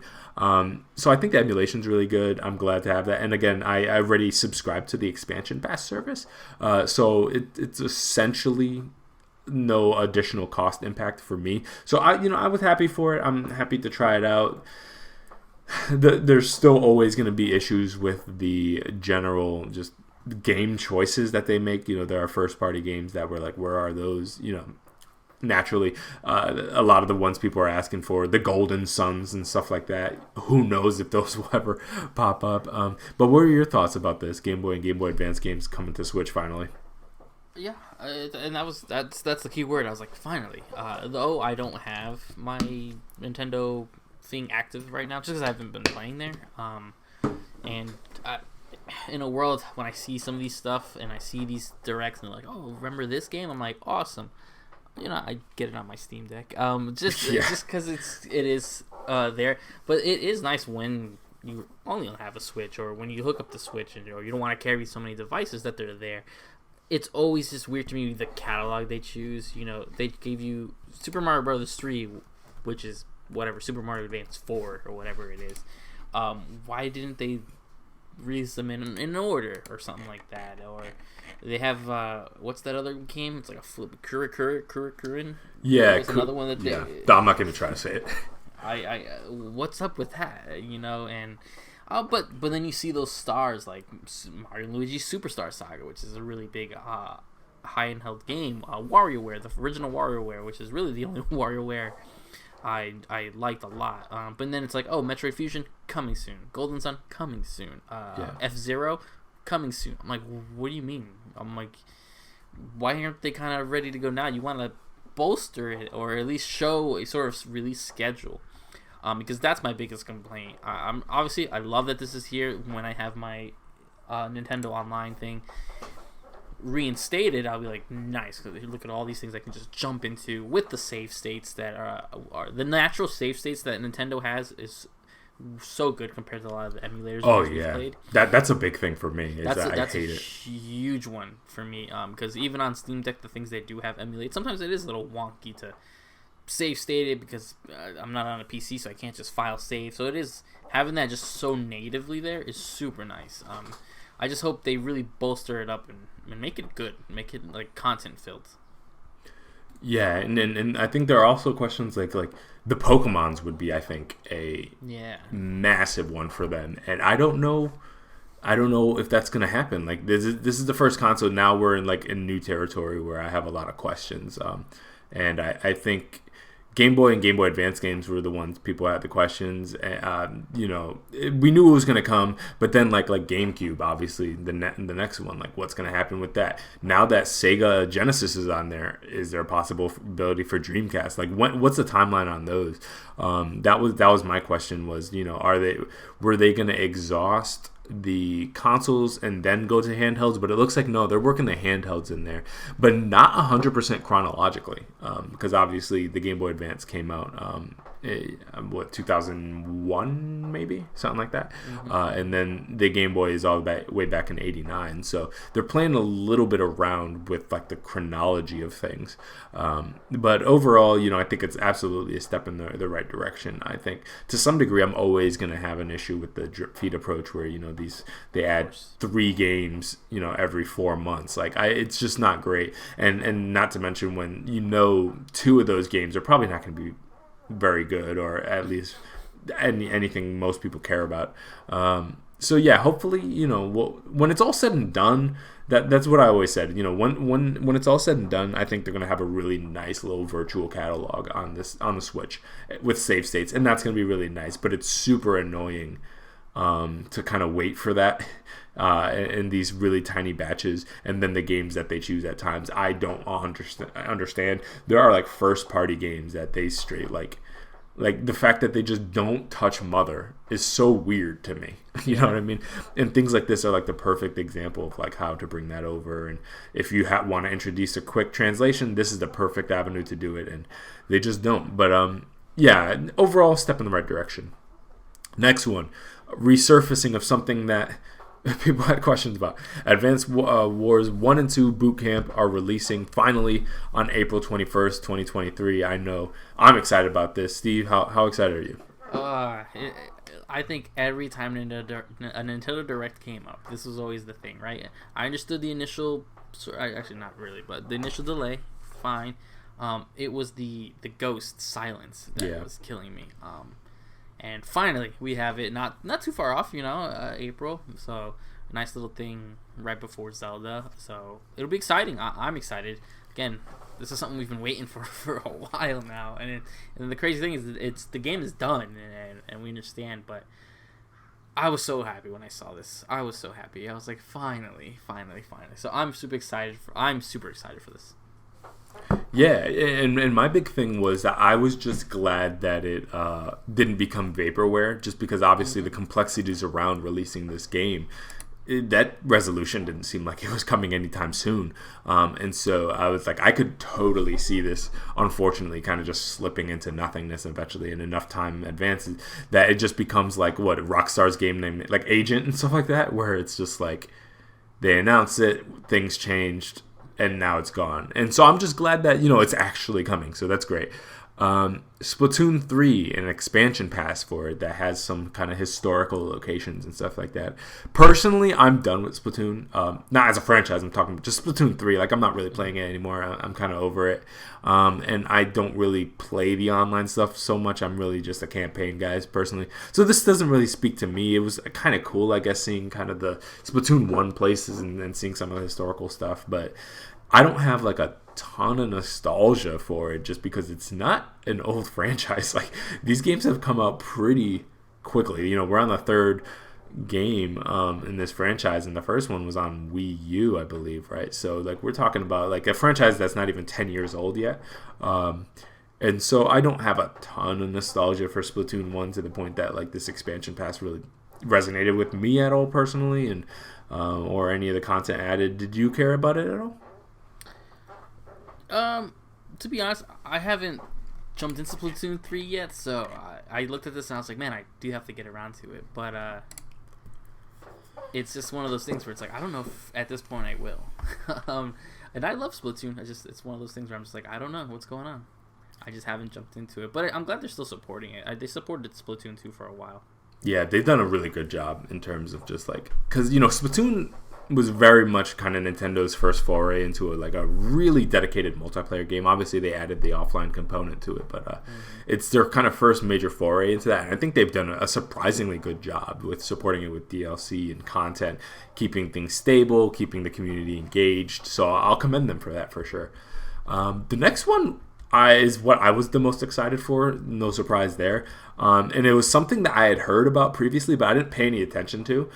Because I didn't know exactly what they were doing, and then when I saw it, visually, I was blown away, and I was like, "No way!" So Dead Cells is getting a DLC. It's not the first DLC that Dead Cells has gotten. I like Dead Cells quite a bit. I was never in love with Dead Cells. It's never been my favorite Metroidvania game, but I liked it generally. And they released a new DLC, and I knew they were doing a Castlevania. But Castlevania has also done a promo recently with Brawlhalla, they do these little cross-promotional things sometimes. So I don't pay attention to them because a lot of times it's just aesthetic, visual changes. We'll add a couple skins and stuff like that. So I don't really care about that kind of stuff. As much as, Castlevania is essentially my favorite game franchise ever. But no, this is effectively a complete reskin of Dead Cells. But to match kind of old Castlevania 1, basically, in Dead Cells. So it's effectively they've kind of reverse engineered a Castlevania 1 partial remake through Dead Cells. And I'm over the moon excited. I cannot wait for this. I believe it comes out March 6th or something like that. So it's pretty close. And yeah, I'm absolutely going to be playing this. I'm personally going to be playing it on Steam Deck most likely, just so I can have it on my Steam and play it on my computer if I want to in the future or whatever, but to give me a little bit of that versatility. But yeah, no, this looks amazing to me. What did you think? Yeah, no, I mean, I was sold from the initial thing. I know the first thing we said is, man, I want to see some gameplay, and then when I saw the amount of gameplay, and I think it came out afterward that you'll be able to play as whatever the eyeball character Dead Cell's name is, but you also do get to play as I think Richter. They said nothing on if you're going to play as Alucard, but the amount of content in there and what it looks like, I'm like, man, this is, if this is as close as we're getting to Castlevania right now, I'm playing this for sure. I'll take it. Same for me. I don't know if I own this on Steam yet. I think I own Dead Cells on Xbox from forever ago, but yeah, this is a repurchase on Steam for sure, just so I can have it on Steam Deck. Yeah, most definitely. And it was one of those things where, like, Castlevania, to some extent, when you like this franchise, you kind of have to take what you can get. Like, it's been a minute since we've gotten a proper, like, the last time I think I had a Castlevania game that came out and I was like, yes, this is good. I think it was like, what, on the DS maybe? There have been spiritual successors with Bloodstained and stuff like that, but yeah, it's been an incredibly long time, and I've never been into the Lords of Shadow stuff, like, personally, so yeah, it's been a while. And then there have been like ports of like Symphony of the Night and stuff like that, and there have been the advanced collections and stuff like that. I love all the collections, but a proper new kind of contribution to it's just really excited to me, and it looks like they couldn't have chose a better game to kind of partner with, and it looks like they got it spot on as far as I'm concerned. Some of the gameplay I played, the movements look alright. Like, you can tell it's not Castlevania because it's Dead Cells, but Dead Cells plays amazingly, and Dead Cells is obviously inspired so much by those PS1 era Castlevania games. So this is kind of a no-brainer, and in terms of taking what I can get, like, this is a nice contribution. This is not me settling, thankfully, which I've had to in the past, you know. And then lastly, Professor Layton in the New World, a new Professor Layton game coming out on Switch. They've had a pretty steady stream of these. I used to play the hell out of them back on the DS, and I kind of fell off of it. More and more titles kept coming out, and I just didn't really keep up with it, so I've kind of fallen behind. I am totally willing to jump back into Professor Layton, so long as there's no lore things that I'm missing from having dropped off for so many years. But I used to like them quite a bit. It had a really cool kind of like European detective vibe to it. Really, I've never been a huge puzzle guy, but the way that they put the puzzles, there's not these like mind-bending environmental, like, I cannot figure this out for me type of puzzles. They're just like fun little kind of like magazine type puzzle things that I generally kind of like. And if you really want to just get the story and the really great soundtrack that they've had, you can always like look it up in a guide or whatever. But I'm actually kind of down for this. Like, I'm not like guaranteed sold, but I kind of want to see what a new Professor Layton game even looks like, because again, I haven't touched it since the third one on DS back in the day, and I still have those because I forget. I think it's like Unwound Future was the last one I played or something like that. So any interest in this at all? Yeah, you know, it's one of those series that I've been wanting to get into. I just don't. Yeah, I'm always been like, man, is it too late to jump into this? So I've yet to do it, but yeah, I'm not mad at being jumping into it now. Again, the big thing is, yeah, do I need to go get a recap? Do I go watch it? Because I think there's like a trilogy and like a prequel trilogy or something like that. There's been quite a bit at this point. A couple spin-offs. I think they did a Phoenix Wright one. But his daughter had one, I think, too. Yeah, I think his daughter was the last one we had gotten maybe on 3DS or something. But yeah, it's one of those things where when they were coming out, I wasn't into these kind of games. Now, those are some of my most fun, not fun, but, you know, really nice experiences. So it is something I have to look into. Maybe, I don't think they gave it a date, but it would be something to keep my eye on. Absolutely. And so that was the Nintendo Direct for the most part. We got some small stuff like Kirby and stuff like that, but that game's already been kind of revealed, and it's right around the corner from coming out. So overall, I think a pretty solid Nintendo Direct. No kind of major first-party revelations there, but again, not every Nintendo Direct has to do that. And so in terms of like things that are like for me that I'm interested in playing, I got a lot more out of this Nintendo Direct than the average Nintendo Direct. I'd say that. Yeah. Between the Game Boy stuff, some more Zelda stuff, the remaster announcement, Advance War coming back from the grave. You know what I mean? Dead Cells. We're getting some new Castlevania, new Professor Layton. Like, there's not much I can ask for. And you know, at this point, that's all I ask is that, like, I want excuses. Like my Xbox, I want excuses to play my Switch. And so if you can have like a steady stream of some first party stuff and then some really fun brand new indie stuff, that's exciting to me. And surprisingly, this late into the life cycle, this console came out in 2017. They're still finding ways to excite me, and I think that's really, really, really cool to see from Nintendo. It's not going to be for everybody. There are things going on in the Nintendo ecosystem that maybe pale in comparison to some of the stuff that we're excited for like PS5 and stuff like that. But overall, I'm engaged by Nintendo. I have my OLED that I love playing, and I want more excuses to play, but not too much comes out on it. So I'm super down. So yeah, did you overall like the Nintendo Direct?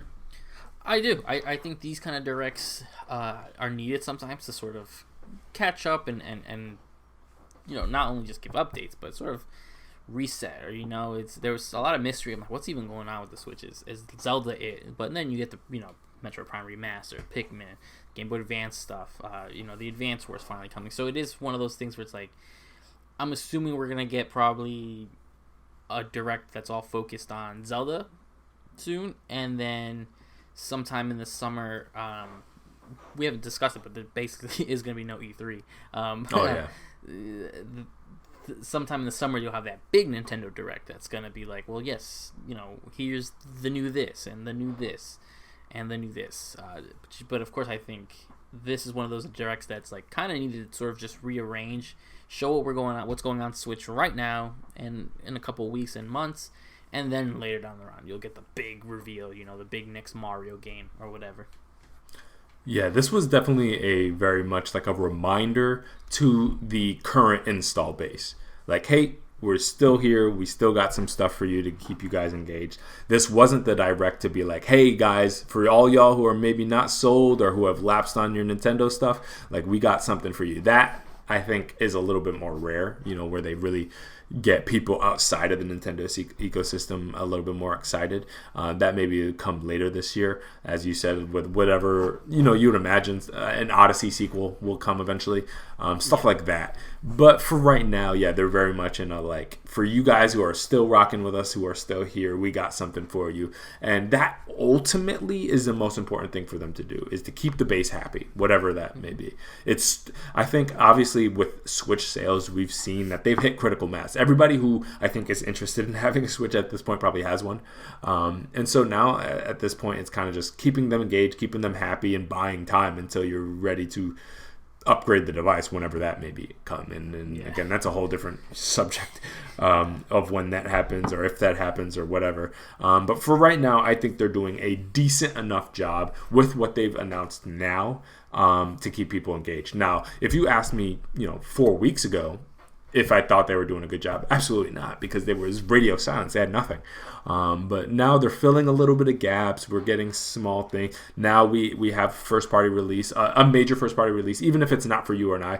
Pikmin 4 is a big deal, and now they're good pretty much through July, so that kind of solves a little bit of that kind of issue, which is like, basically after Zelda, do you guys have anything? The answer is yes. Somewhere out there, somewhere will be Metroid 4. Or Metroid Prime 4, and so wherever that is, and then who knows, maybe that can fill a gap somewhere as well. So that was a Nintendo Direct. Yeah, so it was okay. It was good. Good, not outstanding, but good enough. But yeah, good for us. Follow up, we'll go right into the next story, which was Sony also came out with a state of play for this February. So here's some of the stuff they announced. There was a long look at the Suicide Squad Kill the Justice League, and some pretty solid details come out. I know this is a game we both kind of have an eye on. We were a little jaded by the last game, Gotham Knights, so this was something that I wanted to look at. There was a couple leaks that have been happening, so it confirmed a lot of my fears. It confirmed a lot of my worries. It is a live service game. Strangely enough, they are retconning something they've said. Now it is connected to their Arkhamverse. This is happening, I want to say they said 5 years after the end of Arkham Knight. So we have some of these characters back, fleshing out this world. The gameplay looks, in my opinion, looks fine. My worry is all this extra stuff. The live service, the cosmetic. They didn't want to talk. They quickly brushed over. They're like, Battle Pass, and they kept moving it on. So I'm more worried now than ever actually seeing this stuff. What is your kind of feel on this? Yeah, I'm honestly pretty mixed about it. There's things that I Yeah. like. There's things that make me a little bit more nervous. So one big takeaway that I would say is that seeing kind of Suicide Squad kill the Justice League is that you can see the clear difference between Rocksteady and whatever they were doing over there with Gotham Knights. And so from that perspective, you can tell like this is a team that knows what they're doing from kind of just a technical performance level. Now the decisions they made and whether I like that, that's an entirely separate thing. But what they're trying to do, I think they're doing very well. But kind of to come full circle, it does look way more Gotham Knightsy than I'd prefer personally. Just being completely honest with you, like if you kind of mapped out like okay, the Batman Arkham games, in my opinion, almost a perfect trilogy, quadrilogy, depends who you ask. But those games are just incredible to me. And so you take that team, take that universe that they so finely crafted, and then basically make it around the Suicide Squad. And we're going to expand it to the Justice League, the Suicide Squad, new characters. Yeah, that sounds amazing to me. And then I see it, and I'm like, oh, okay, when you get the multiplayer flying through the air, blasting a whole bunch of things, these big over-the-top fights, it screams less Batman Arkham, and again, it looks a lot more like the Gotham Knights kind of stuff. And I don't think Gotham Knights is bad. I played Gotham Knights. I played the hell out of that game. I liked it generally. But yeah, it's not the direction I would have hoped things to go. I like the heaviness, wading through the streets, dark, kind of calculated action, well choreographed parry system type stuff. This looks a lot more dynamic, big boss fight, blast, explosion, fun, colorful. It's a whole different vibe. And so from one end, I'm kind of like, okay, this is a different game. It's in the same universe, but it's a different team, or not like a different like superhero team, not like development team. It's a different team, different characters, same world, but they're doing a different thing. So I need to give them the flexibility to expand things, and I appreciate it from that. But yeah, I'm not into the million cosmetic item buy. At the very least, they made it clear that the season pass is pretty much limited to cosmetic items. As much as I hate that kind of stuff, you get me with the right skin. As someone who has been ridiculously bamboozled by Fortnite before, I do not put it past them for them to be able.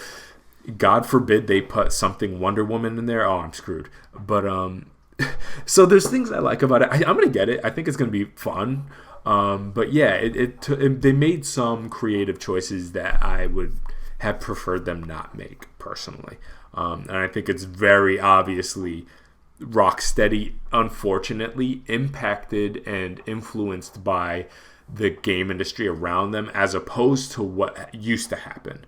Where in some ways, I think they fundamentally redefined what it meant to have a kind of like third-person superhero game. And they kind of they didn't invent that, but they kind of redefined that for the modern age. And so much of the game industry was influenced and directly impacted by what they did. And it seems like we've come full circle where now it actually seems like they have been very influenced by some of the trends of the cosmetic items and the over-the-top multiplayer live service, that kind of stuff. And I just would prefer that not be the case, but that it's not one of those things where I see this game and I'm like, I'm checked out on it. But I certainly have seen more than I care to see at this point now in terms of like, I've seen enough. Like I get the trailer, I get what they're doing, I get the story. It's cool they're adding more characters in the future. Cool, whatever. At this point, I'll just play it when it comes out, and we'll kind of take it from there, and we'll see what I think. But for right now, it's very much a mixed bag for me. It's like more positive than negative, but not by a whole lot, unfortunately. Yeah, that's my sort of feel on it. It's just like I will probably get it, there's just so much about it. When even if they had me right, because they're like, you can play the whole game single player, and I'll play some multiplayer. Maybe you and I can. Well, we're on different times. We'll try to sync up and play it sometime. Yeah. But and then they're like, but even if you're playing solo, you gotta be connected to the internet. I'm like, why? Why is that? And they're like, look at how everyone plays. I'm like, it looks like I kind of just want to play as Harley. I don't know if everyone else is. I don't know. There's just a lot of worry. It invokes a lot of Avengers. Oh yeah. vibes for the worst. Those menus are straight out of Avengers, and that's when it starts to get me that weird ness to it. But we'll have to wait and see. I can't judge it until my hands are on it. Unfortunately. Yeah, it's one of those things where I think we're unfortunately starting to see this age of people know that there are people like us, the single, and again, you and I do dabble in multiplayer games, but we're primarily single player gamers. Some would say we're a dying breed, but we're still out there. We're still chugging along doing our thing. We play a lot of single player games. You play some multiplayer games. I barely play any, but you and I dabble. But it's one of those things where they know people like us exist, so they try to throw us these bones where it's like, hey, you can play it solo, but there's so much of a difference between a game that either is a solo game that allows you to play multiplayer, or a game that really dynamically adjusts depending on your play style, like how many people you have there if you want to play by yourself. And then there's a difference between a multiplayer game that allows you to play as an individual. And that's the difference between, that's like a Division, for example. You can play Avengers and Division by yourself if you like, if that's your preference. But there, in no way are those games designed for that. You know what I mean? They have a million different NPC characters flying around you doing all sorts of things, and they keep pushing you like, play with friends and you can get this XP bonus for this weekend, blah, blah, blah, blah. Like, I've seen all that stuff before. Mm-hmm. And I'm getting that vibe from this, where it's like, I 100% believe them that, yeah, I will be able to play this game front to back by myself. Will it be an enjoyable experience? Probably not, because the enemies are probably going to be spongy as all hell, because they're meant to be fired on simultaneously by 4 people. You know what I mean?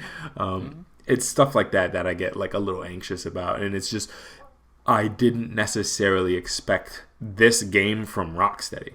You know what I mean? Like, these were the guys that were like, I was sitting there with Batman by myself, and in that time, especially during that 360 generation, where like the Call of Duties were taking over the world and everybody was trying to move into that multiplayer direction, and they made a curated narrative based experience that you could play from front to end by yourself, and it was a robust and fulfilling experience, and I worry about that ability to happen with this game personally.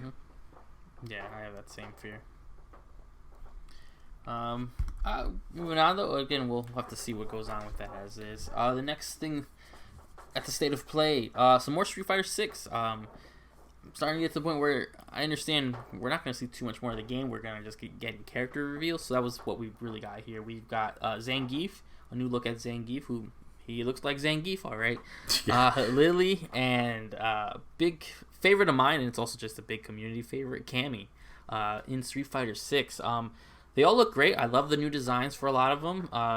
Let me tell you something. Even though I'm a huge Capcom fanboy, especially with the Cammy reveal, Capcom is really giving the fan base what they want. I'll leave it at that. Between this and everything that Jury was at her reveal.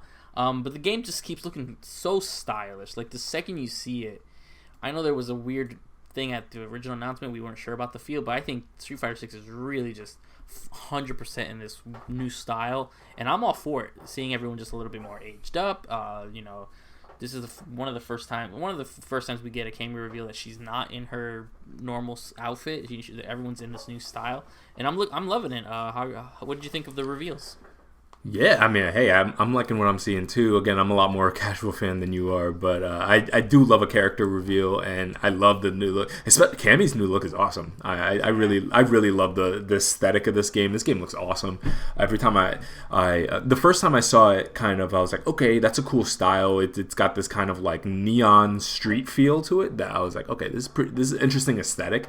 It is a marked change of pace from Street Fighter 5.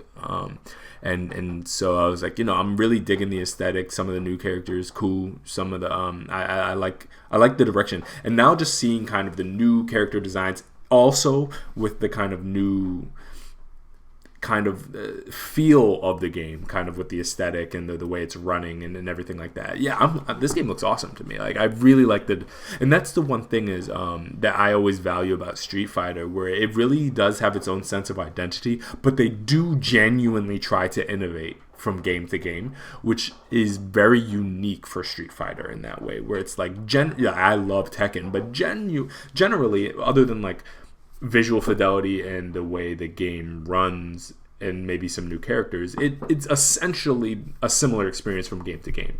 They're not changing art styles dramatically. They're not shifting aesthetics dramatically. You know what I mean? Tekken 7, Tekken 8, it's all a similar vibe. Same thing with a lot, the Smash Bros. Generally has a fixed look. Where I love about Street Fighter is that they're willing to switch things up so dramatically. I mean, they went to a straight up anime fighter once upon a time. And so I really like that for Street Fighter, and I love this new aesthetic. And my only hesitation on it is not the game itself, and more so just what fighting games are like these days, which is the fact that they will release 4 iterations of the game and the season passes and all these packs. I don't love the character pack. Like, what you buy at launch is absolutely not going to be the end of it. And so to really get the full game, you need to wait years on end. I don't love that release structure, and that's the only thing that makes me hesitant to maybe buy this game at launch. It's like I want to play it a lot, but I'm not like a fighting game guy, and I'm usually I buy the final iteration. You know what I mean? I bought Ultra Street Fighter 4, I bought whatever the final one of 5 is.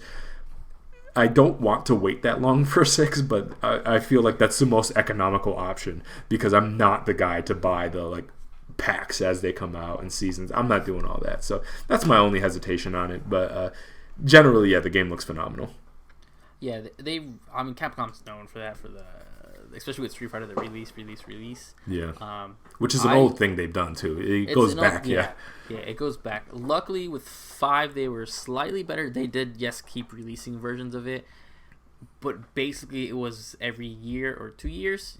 If you bought, and it sucked, but if you bought the $40 upgrade for the year, you were covered.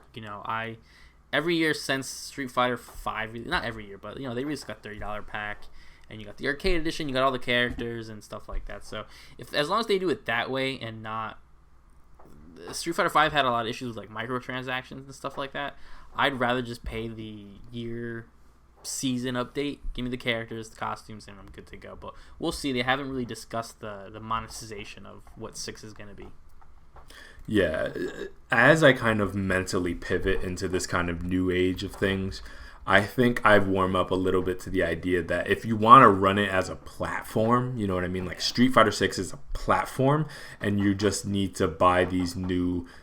If I'm able to reframe it in my head as these are just DLC packs, it's these are the annual refresh, I think it becomes a little bit more stomachable to me. It was just one of those things where once upon a time, I remember you buy a version of it, and then it's here's the gold version and the super version and this, and it's bruh, you're killing me here. And then next thing you know, you by the time the thing is done, and they're here's the final version. This is the 6th version you've bought. But if it's annual refreshes, I think I can get around that, and then that maybe makes me want to get the base game. I just need to make sure that the base cast is not ridiculously comically small, because I correct me if I'm wrong, I remember when Street Fighter 5 came out, that cast was small as hell. Am I tripping? Yeah, it was maybe not even a dozen characters. That's what I was gonna say. It was most 12. And for me, I was bruh, I know when this is all said and done, this is going to be 40 characters. What are we doing? And that's all. I just, so long as the base, they got who I like, they got my jury, so I'm pretty happy. They got a lot of my characters I like.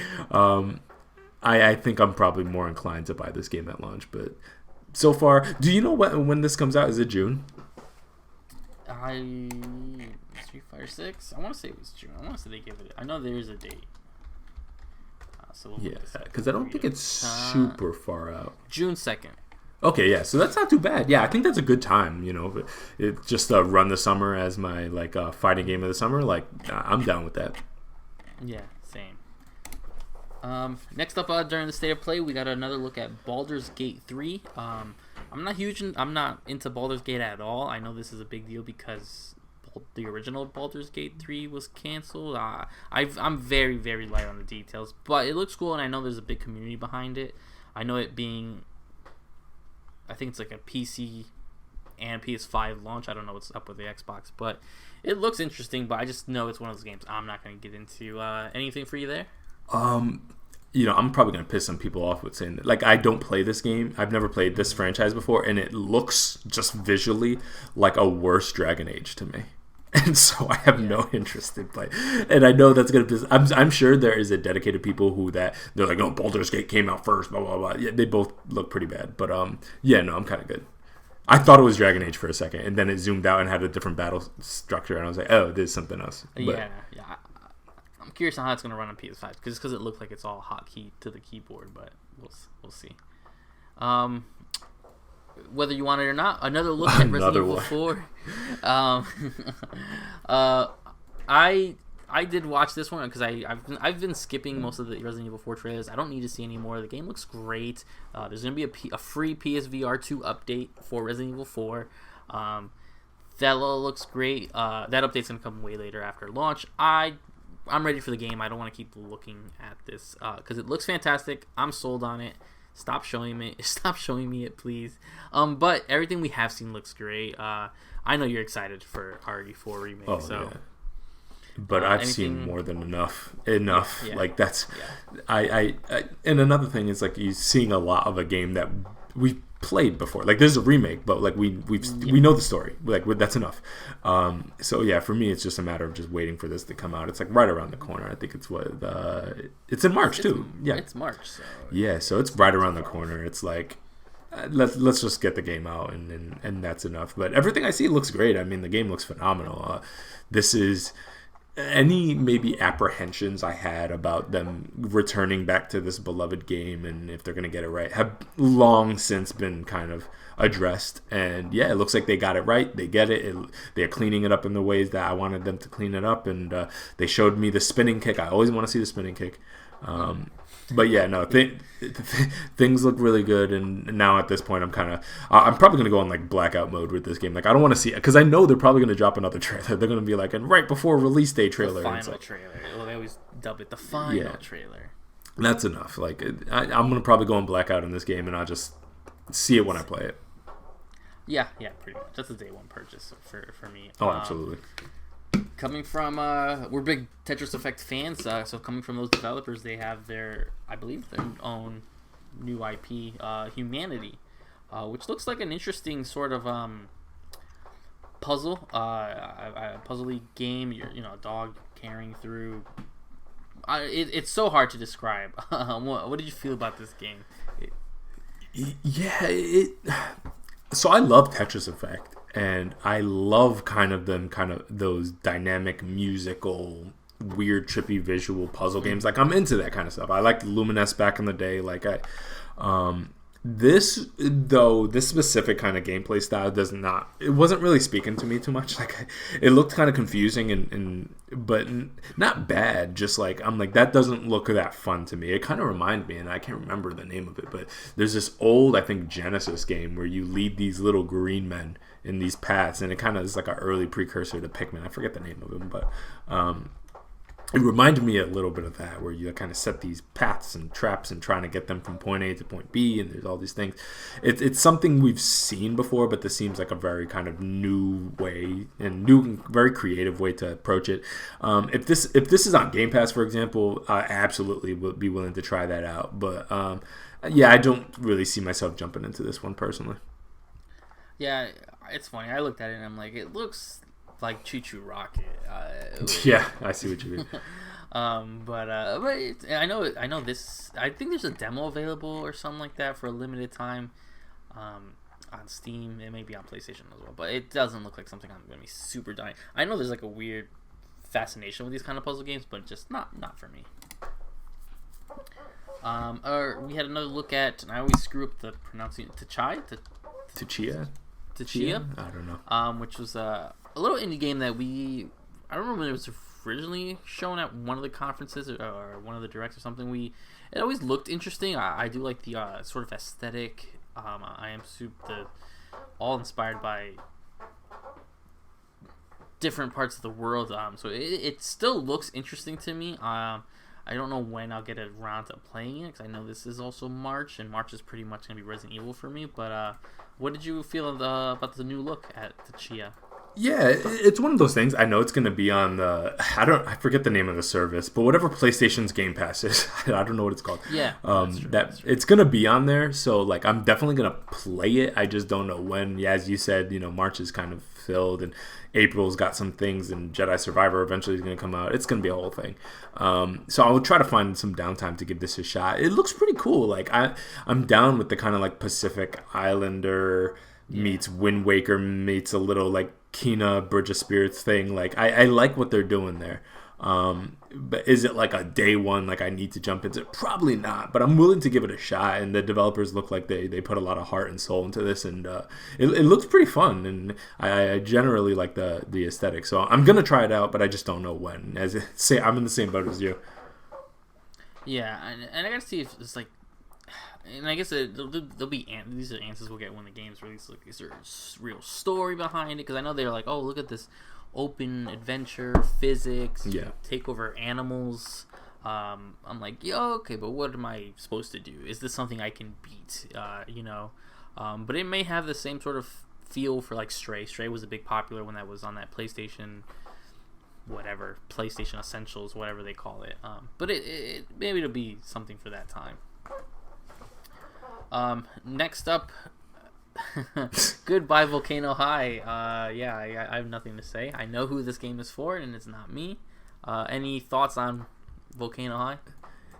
I am intrigued by the whole Life is Strange furry thing. I don't think it's really for me. Funnily enough, once upon a time, I was probably a little bit more. I was not a furry, but I was definitely more into like these kind of indie music games. And I think maybe the kind of like teen drama thing probably would have resonated a little bit more with me. Again, when like Life is Strange 1 came out or something like that. But I think I am probably well past the point where teenage high school indie band furry drama will move the needle for me personally. So it looks like a very well made game. The animation style looked really, really sick, but I'm probably gonna skip this one personally. No offense to that community. With peace and love, I'm never gonna play it. Yeah, me neither. I'm glad it's more than what we thought. We always thought it was like some sort of visual novel. It still kind of looks like that. It looks like they have some rhythm game activities. I'm sure this is something that will be on. People will be streaming a lot on Twitch when it's released for a while. It's again. It's gonna be big. I'm not mad. The game can exist. I've got no problem. I don't care if this game's highly rated. It's not for me, unfortunately. So I can't speak to it. Yeah, right. You're gonna play that. Stop playing. Stop lying. No. And then, lastly, to end off the state of play, or at least what was announced there, Naruto Cross Boruto Ultimate Ninja Storm Connections, a semi new Naruto game. It really is just a fusion of the 4 Naruto games that already exist, which is Ultimate Ninja Storm 1, 2, 3, 4, and it looks like they put some of the elements from Generations in there. So it's just sort of a fusion of all the games already that are already available. So it is slightly weird that they did this. Not too appealing to me because I own these games already on PlayStation 4. They released a collection that had all of it, including the Boruto DLC.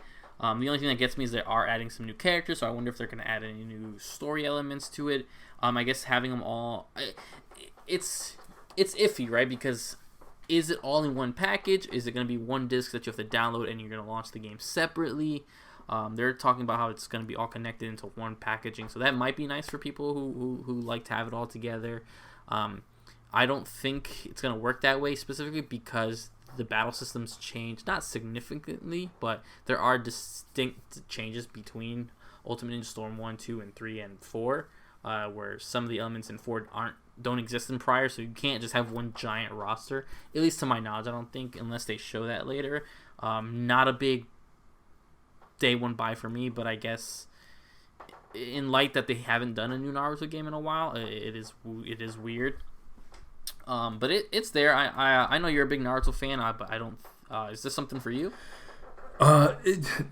No, yes and no. No, because I'm more so just intrigued about their ability to re-release the same games for 10 years. Yeah. And find unique and creative ways to do it. They released this and I just laughed because I'm like, how many times are we going to do this? Like, they've released the same game with marginal differences. Oh, we added Boruto this time. Oh, this one actually goes to the Utsutsuki era. Oh no, this one, that's like but again, as you said, like, I'm a huge Naruto fan, and funnily enough, like, as a huge Naruto fan, like, I don't play a lot of Naruto games. I read, I watch, I listen to music, but I don't really play most of the games. So I don't actually have any of these. So if this is the definitive one, it's entirely possible I might get this. But maybe. Because I don't have any of them. Because I don't play any of them, because it feels like we've done this over and over again. Like I used to play the Ultimate Ninja games back on like PS2 or something like that. And then they did Storm on PS3. I played that one. And then I pretty much stopped because I'm like, I get it. Okay. And then they did, I mean, I'm not lying, probably like 10 more after that point. For every small iteration, they almost felt like it was annual. They had like a whole different one, you added a couple different characters and stuff like that. So I think this game is funny because it's just like, I can't believe that we're still doing this. Not to mention that there's not a ton more material. I mean, they've adapted all of Naruto, obviously, and Boruto's ongoing, and Boruto's cast is Boruto's cast. There's nowhere really to go from there to expand, unless you're updating it on a month-to-month basis as new characters present themselves. Yeah. But I don't really know what else is there for them to do. But I'm willing to look into it. But I'd be hard pressed to spend those $70 on this. Probably not. Like I'm intrigued by the idea of maybe playing.